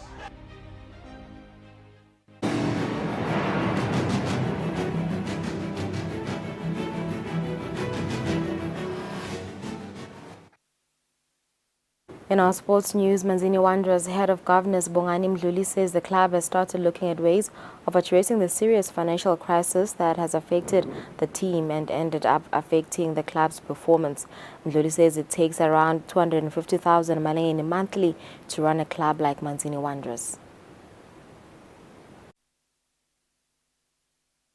Following a statement revealed by Manzini Wanderers head coach Nyanga Hlope saying that lack of incentives for players and not being able to train regularly due to financial issues is what is affecting the current performance of the team. Board of Directors Governor at the club, Bongani Mdluli, says there is something they are doing to address the situation. Kuze ukuthi nje function properly, Manzini Wanderers will need 250,000 monthly. Sengikhuluma monthly kuze ukuthi function properly ngikhulumela i-training, ngikhulumela preparation for games, salaries, so many things. I-team trains twice a day. So kuba ngile issue ukuthi nayijima ekuseni nyalo nje maybe ya break nga 11 sekufanele ukuthi iphindze i-resume nga 3 o'clock entsambama uyabona. So then bese sekuba nale break le ukuthi vele obviously there must be something ukuthi baqhubeke obviously nakudzingala ukuthi kudliwe. So that is how all these issues of hunger Some of the supporters we managed to talk to are also reacting to the situation. Kuyashaqisa kakhulu lokubuka lesimo sendeka and sekuyi long term solving lendlela lokwendeka ngayo ukuthi every season sahlale sistruggle. Asekuthiwe bake bathatha ileague noma iSwazi Bank kwase kutholakala ukuthi abakaholi kanti imali siyibonile ingenile bakwini something bese kuthiwa abakaholi sebangakhona ukucomplaina nabo. Intombi mayiqomile ikuthanda vele mzukwane ungenalutho kungaphele kudle ibone ikhikile empty yabekezela lilale ngomntanya iphuza umntanya umbhubhudla simo zesenge bona bafunela ikhambi babambisane bahlangana endlini kagogo bahlangene ukuthi team bayenza njani. Wanderers in their next M10 Premier League game will play against log leaders and Babane City Giants, Babane Swallows, this coming weekend. For Eswatini TV Sports, Fabrice Msonera, Mbabane. We've come to the end of our English Bulletin. Thank you for staying with us. After the break, we'll be speaking to Apis Bongani in Jangase. Let's leave you with the weather.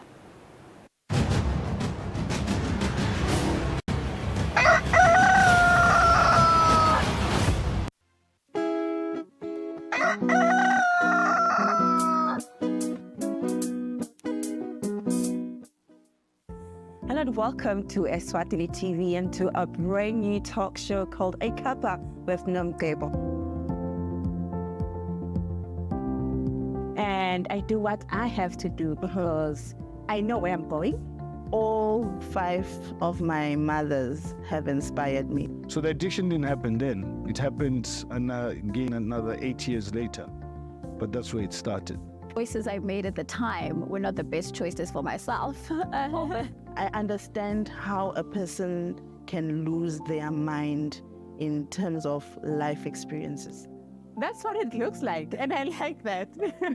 But you know what? The journey to my success is never a straight line. Yeah, people are on the net now, and that's where we'd like to catch them with such shows.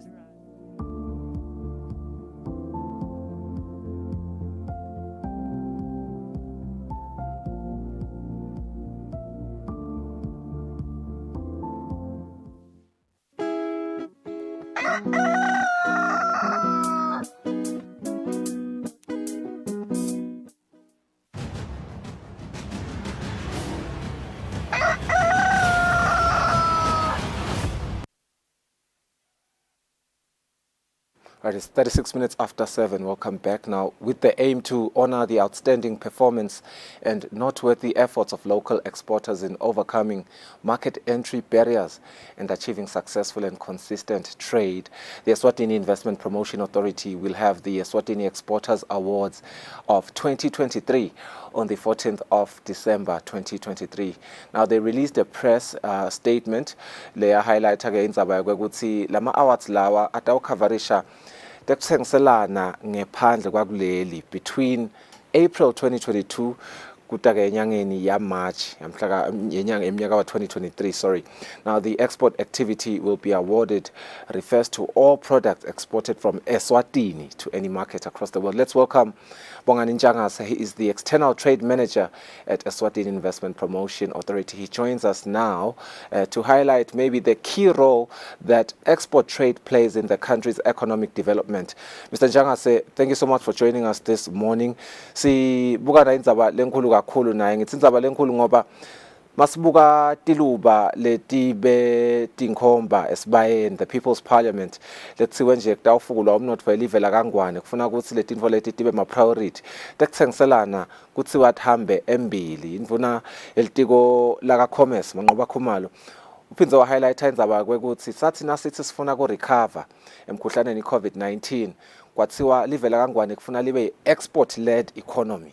Sibuka ke nama awards nawo la ngathi a realizer ema players lapha kaNgwane la sahamba embili ekuthenini livela kaNgwane likhona ekuthengisela market rate ngephandle kwalapha kaNgwane. Just a highlight of the importance of these awards really nekuthi vele what do they mean to the economy of Eswatini?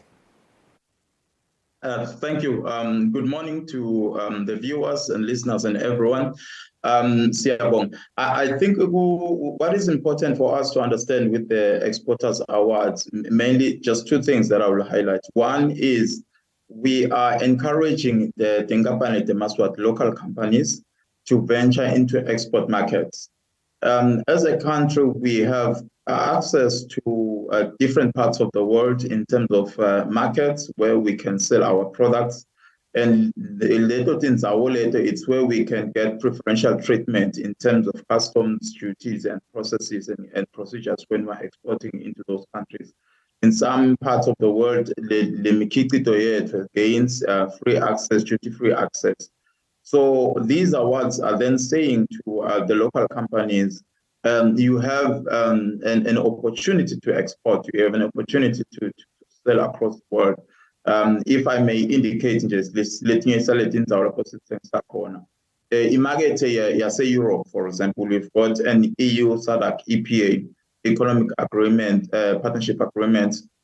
Le kulumisa tekuthengiselana uma imikhiqizo live laseSwatini namanye amaventure la khona kuSADC athengiswa khona eEurope.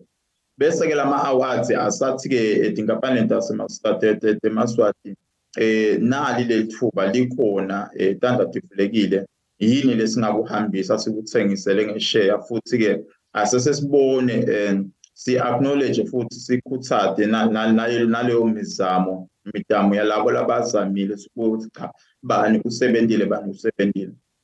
Kwesibili ke ngawuya kuleti indzawo lapho sithengisa khona but nje ngisahighlighta le importance utasho kuthini lama awards. Kwesibili ke lama awards akhulumisa indzaba yokuthi wena lo sowuwinile ungusomabhizinisi noma uyinkampani. Uma sowuvela le emhlabeni ngiyabhekisa sokhuluma nabo somabhizinisi balaba khona eEurope. So vela uthi ngawina nemhlomelo lana ngahlabana ukuthi I'm the top exporter or noma the best exporter kulendzawo le.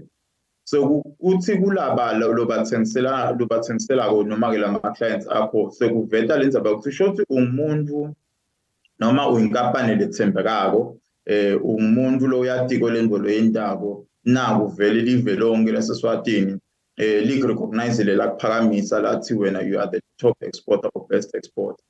Lapho ke vele bese sekusita letinkampani ukuthi noma ngabe setivela kuphi mase setiveta nale award ukuthi cha thina epengene sibom kanje ubovu lendzaba lena ngeminyaka lothite sawina sahlabana vele kwenta ukuthi nabo lama clients akho akuthembe ukuthi uyayathi lento le ndabo awuyicali futhi uthembekile nelive lonke laseSwatini likuthembile.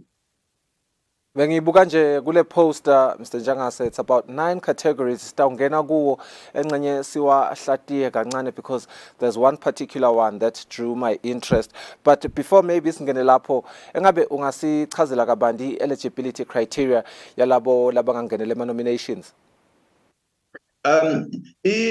Kungenela lana shothi nyalo nje sibitekwe ukuthi inkampani atigcwalise lama forms. It's self nomination, ungathi nominator wena ukhethe ngobe adati ukuthi uthengisa kuphi ubhalise ukuthi mina ngiyadikhetha ukuthi ngicudzelane kuna category nayo noma kanye ke unominate ngilomunye ngiyabekisa kunema business chambers inhlangano tabasema business ekhona nominate emalunga abo noma ke lomunye ke lo watiko lo sebenza naleyo nkampani ukuthi athi inkampani lena iyaphusha ukuthi ekuthengisela la sibuka ke lokuthi akube inkampani leti seSwatini leti bhaliswe emthethweni eSwatini leti thengisako futhi leti thengisana ngaphandle nakuleyo ndzawo loyikhethile ukhethe ngoba une record ukuthi uthengisela khona kuleyo ndzawo bese sesibuka naloko ukuthi ke uthengisenini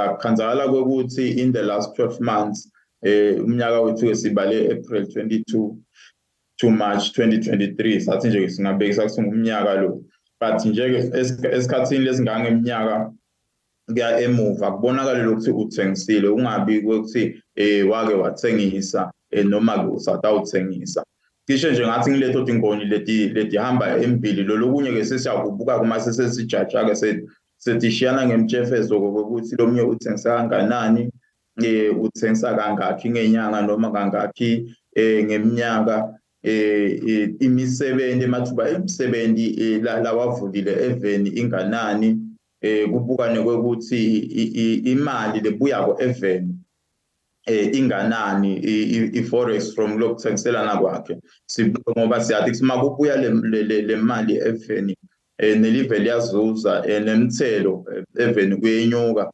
ngilapho live bese selifike lizuza khona lokuthengiselana sisindvo semali yethu uma sosicathanisa nesisindvo salamanye amave kuye kubukwe lokuthi ngithengisa kanganani khona lengephandle kuze kuthiwa le mali yenu vele inaso sindvo ingakhona ukuthi ibukeke ngazuthi imcoka kuna lamanye ama currencies so lama exports asita lapho asita lapho silive naleti ngapane nato sibuka nje dingoni leto ukuthi ditabe dihambe kanjani.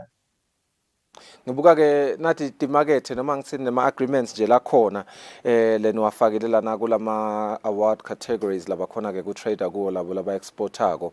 I think lengidrowe kakhulu interest kuyo kunaye African Continental Free Trade Area Agreement because the last time I remember I think it was around May inzabe kwekuthi there was still the validation yale Eswatini National AfCFTA implementation strategy. I may have missed when it was launched, but I think lokuhle kakhulu Commerce Ministry, including Eswatini Investment Promotion Authority, they have been motivating in Zaba yayo le African Continental Free Trade Area Agreement ekuthenini what we seek to gain as a country should we trade lana kuyajabulisa ke kubona ukuthi nasekune category shothi vele sekuya tradewa kusicathatela nje ngawo lama categories but maybe we do want to pay particular focus kule AfCFTA award category. Siyabonga kumbe angicale ngayo vele le Africa Continental Free Trade Area si ukhulumisa tivumelwano lesinato silive nalamanye ama-affected ekuthengiselane including lesi selivekati lase-Afrika kubo somabhizinisi ke bona uma batibuka letivumelwano mina ngengihulumende noma ke inkampani yahulumende singabe sikhuluma tivumelwano but somabhizinisi yena ubuka timarket so le category ingenenge kwekuthi le AfCFTA ikhulumisa timarket tase-Afrika yonke so sithi ke kulabo bakhona vele labathengisako e-Afrika and vele siyathengisa kakhulu la e-Afrika so sibese sitawushwambakanya bona-ke sibafake-ke kule category leyo ukuthi ngoba vele i-Afrika ngiyilungisela ukuthi iqhubeke ithengiselana hayi ukuthi itawuqala siyaqhubeka ukuthengiselana sekwekuthi lesivumelwano sithi uma sesithengiselana asesibambisane akube khona into letithite letenda ukuthi kuthengiselana kube melula kithi thina ema-Afrika sisuse tinqabekelwane letithite letikhona noma ke letigongonya lekuthengisela so lapha sikhuluma ngekuthengiselana e-Afrika lokhu tawuqhubeka but sekuqhubeka ngendlela leseseyilula leseseyithambisiwe ukuthi iyende kube melula kulama awards ke sithi ke kulaba velela sebavele baqhubeka bayihamba lendlela asibabonge asibakhuthaze sibaphakamise bekunene sisho ukuthi naba vele bakhona ayathengiselana e-Afrika sekwekuthi nje-ke i-Afrika yonke ilivekati lisazama ukuthi sithambise lapha nalapha lapho singathambisa khona ngeke-ke bese sesithi-ke labathengisa khona singabanaki bese-ke kulamanye-ke ama-category kune-category lenye lengicabanga ukuthi imcoka kithi silive laseswatini leya sakho sonke siyathi kwekuthi isakho umqwa kakhulu silive laseswatini ikakhulu kuteti imali letingenako tingene kuleso sigungu njeke sakasakho kungaleso sizathu nabo bekunene laba labathengisa within the Sakho region sithi awu asibaphakamise nabo sisho ukuthi awunangu lo sebenza umsebenzi loncomekako ukuthi ekuthengiselana kusapho atokhona naye ukuthi ateke naye akhona ukuthi naye ezaqhubeka ibhizinisi yakhe avete leso certificate noma ke lowo mhlomelo ukuthi bekunene Eswatini bayangazi ngihamba endlini ngiyahlabana kube ke nalenye icategory lekhulumisa iAGOA Africa Growth Opportunity Act yekuthengisa eMelika iMelika live lelivule tandla lavulela iAfrica yonke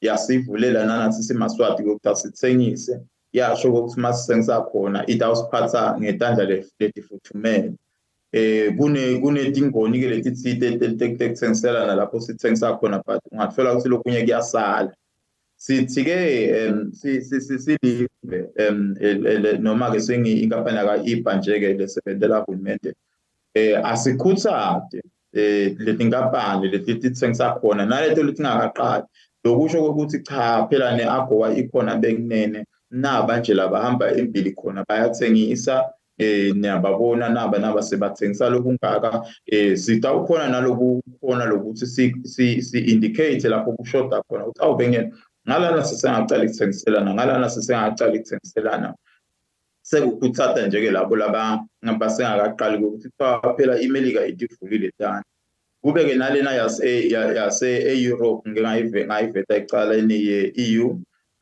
EU kungasiwo ukuthi nje ke iEurope isayine nathi kuphela yini kodwa yasayina nje ke ne-region yaSADC yonke ukuthi imikhiqizo yethu itawukhona ukuthi isiphathele kahle uma sikungena le EU bese ke kumbeke ugcina lenye icategory lekhona lapha kungasiyo igcina kodwa lekhulumisa lama trade agreements ngulena yase-Asia i-Asia ikakhulu sibukela ive lase-Taiwan lapho sine-economic cooperation agreement khona kodwa nasingete sathi nje ke kutawuba ngi-Taiwan kuphela yini kodwa nalabanye nje labathengisa emave lakhona e-Asia sizabe sibuketa wona ukuthi awunapha labathengisa kuleya ndzawo kungaba khona ke letinye tivumelwano letikhulumisa bo-Mercosur Brazil nabo bani kumbe asikatifaki kwanyalo ngoba bancane labangathi bathengisa kuletho lamanye ke emacategory lakhona lapha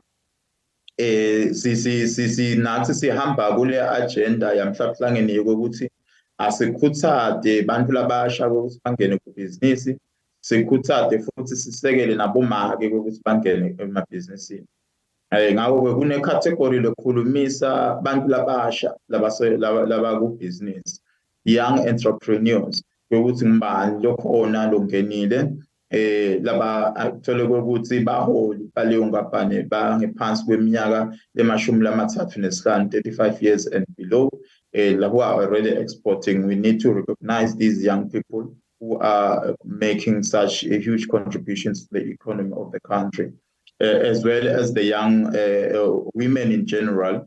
Also, the agenda yokuthi cha bomake asesibanikete emathuba futhi nangabe bakhona labahlabene sikhone kubaveta sibashayele tandla sibakhuthate babone nabo ukuthi basekelekile cishe ngathi ngulawo nje ke lenye lingabe siyasala sengaba ngilokwe ukuthi utawube sekuthiwa kumbani lo wine lobahlule bonke phinde futhi kuthiwe ngibani ke lo munye ke lo musha nje ke loqala ekucala ukuthi lona uyacala neke-exporter but nje-ke ligalelo lakhe liyevakala liyabonakala nabo-ke siyabe sibaniketa imiklomelo bekunene kokuthi sikhone ukubakhuthata kuleyo msebenzi yabo ekuthengiselana ngaphandle eveni laseSwatini. Engabe sikhona yini isigaba lesitawube siyalandzela engcenye maybe on a regional level outside of just the national level kulabo labatawuhamba embili engcenye utsinza indzaba yokuthi indaba senibuka lobahlule bonke cishe nje kubo onke ama-traders lesinawo kuma-export ethu ikhona yini lenye sigaba lesingabe sesiyalandzela engcenye ehambayo ukhompyutha nabo nsonvonzima besifundza saseNingizimu Afrika ngiyabekisa. Eminyakeni lendlulile sibe khona lesigaba ngayo ukuthi bakhona laba bebasichasa ngetimali ikakhulu i-USAID baseMelika Yes, sisabukile ke nalonyaka ke ukuthi bekunene kumbe batawuvela basho ukuthi basisekela siyathemba ukuthi sitawuba khona besikhona lesigaba sema exporters award lebe sikhulumisa nje ke iSADC region ukuthi thina silive sisifundza saseSADC bobani labahamba embili nemaswati kabantu yaseSwatini ngelethi winile lakithi bese siyahamba siyochuthelana siyethemba ukuthi kulabo labesolo basichasa ngetimali batawuqhubeka basisekele sisagathile nathi ukuthi bekunene batawusho ukuthi ngoba senwendile lemsebenzi lena asale sibahlanganisa bonke phakaSADC sibone ukuthi bobani labahamba embili sitawuqhubeka vele mase sekukhona sitawubuya sikukhulumisa sisho ukuthi awu sesikhompyutha neSADC yona nje Mr Njangase sekungimotivate noma ngikhumbude ukuthi nivalanini ama-nominations njengoba nami njengoba ngihleli la ngiyi-trader ngiyabona leyo ukuthi kufuna ngisukume ngihambe ngiyawuti-nominator so sichazele ukuthi you can self-nominate ngiyafuna-ke kuyawu-self-nominator nami ingabe sikhala ngisesenaso yini kwekuthi nangisesenaso ema-awards atawube sesekaba nini ngitawutilungiselela ngoba ngiyathi ukuthi ngiyawina la awukha sikhala sisekhona ema-nominations avala mhla ka-30 30 kule nyanga yaNovember sigathile lokuthi batabe sebafakile yes but savele setingenile inqumbi ema-nominations nje asavele asangenile sisagathile baqhubeka bafaka bekunene siyathemba lokuthi intathi shona la kusasa kutabe konke sekumenge mumo sitawubese ke sesiyabuka ke kumbeke ngabo lesihlanu noma lenjani ukuthi yonke letingoni iti represented yini sikhonele ukuthi silive sikhulumise indzaba lengiyo ngoba nabe ikhona ingoni lengasiko represented sengafuna bese sesiyabuketa ukuthi awu laba sethengisa ngiyabekisa ngaAgoa abakaveli ingabe kwendeke njani sikhona ukuthi sibaside thina kwethu singiipa ukuthi sisite lapho somabhizinisi lapho singakhona basita khona kubathatha sibende ibhizinisi nekwekuthi ke nangabe kukhona indlela lapho singabaveta khona babe sithombele sihle lesibukekako sabo somabhizinisi baseSwatini sisekela bona ngaleto tingoni singakhona ukusekela ukuthata nje bosomabhizinisi ukuthi awufaka nabe uyathi uthengisela ngephandle efaka ukhethe i-category yakho ungafaka kuma-category noma bemabili mathathu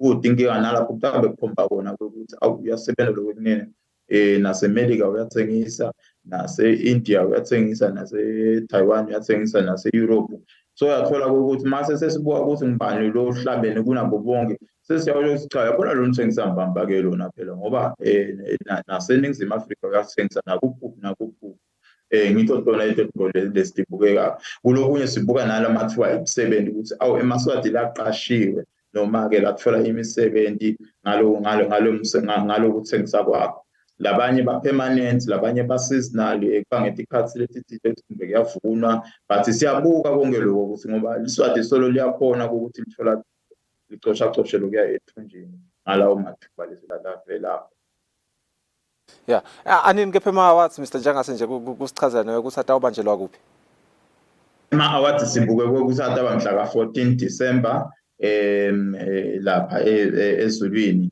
eHappy Valley sitawubuya sikukhulumise nje kahle but nje 14 December mase sesiyiselectile kahle sesiyakhona ke kuphakamisa ke labo labahlabene ukuthi nabalalele labahamba embili eSwatini Njangase, thank you so much for your time. Sethemba ukuthi ke umsebenzi wema-exporter awards utawuhamba kahle kakhulu.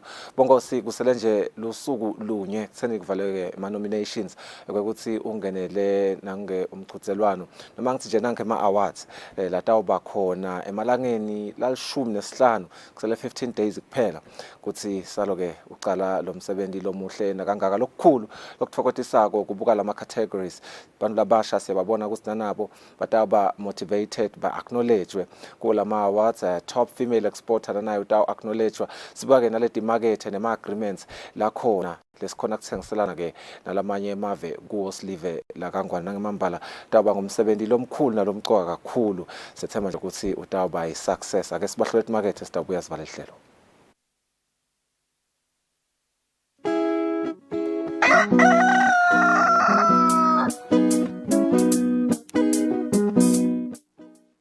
Eswatini Lifestyle is all about inspiration, drive, and swag. Eswatini Lifestyle is informative and fun while covering all aspects of life, be it people, places, and trends in the kingdom of Eswatini. We got you covered. The focus is on the quality of life. Eswatini Lifestyle will spark your interest. Catch Eswatini Lifestyle every Friday at 7:30 p.m. on Eswatini TV, Sibuko Semaswala.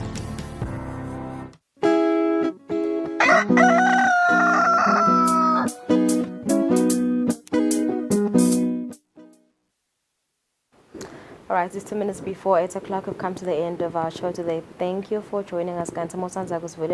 Worry not, you can still watch the show on our YouTube page, Eswatini TV. We'll see you tomorrow. Have a lovely day.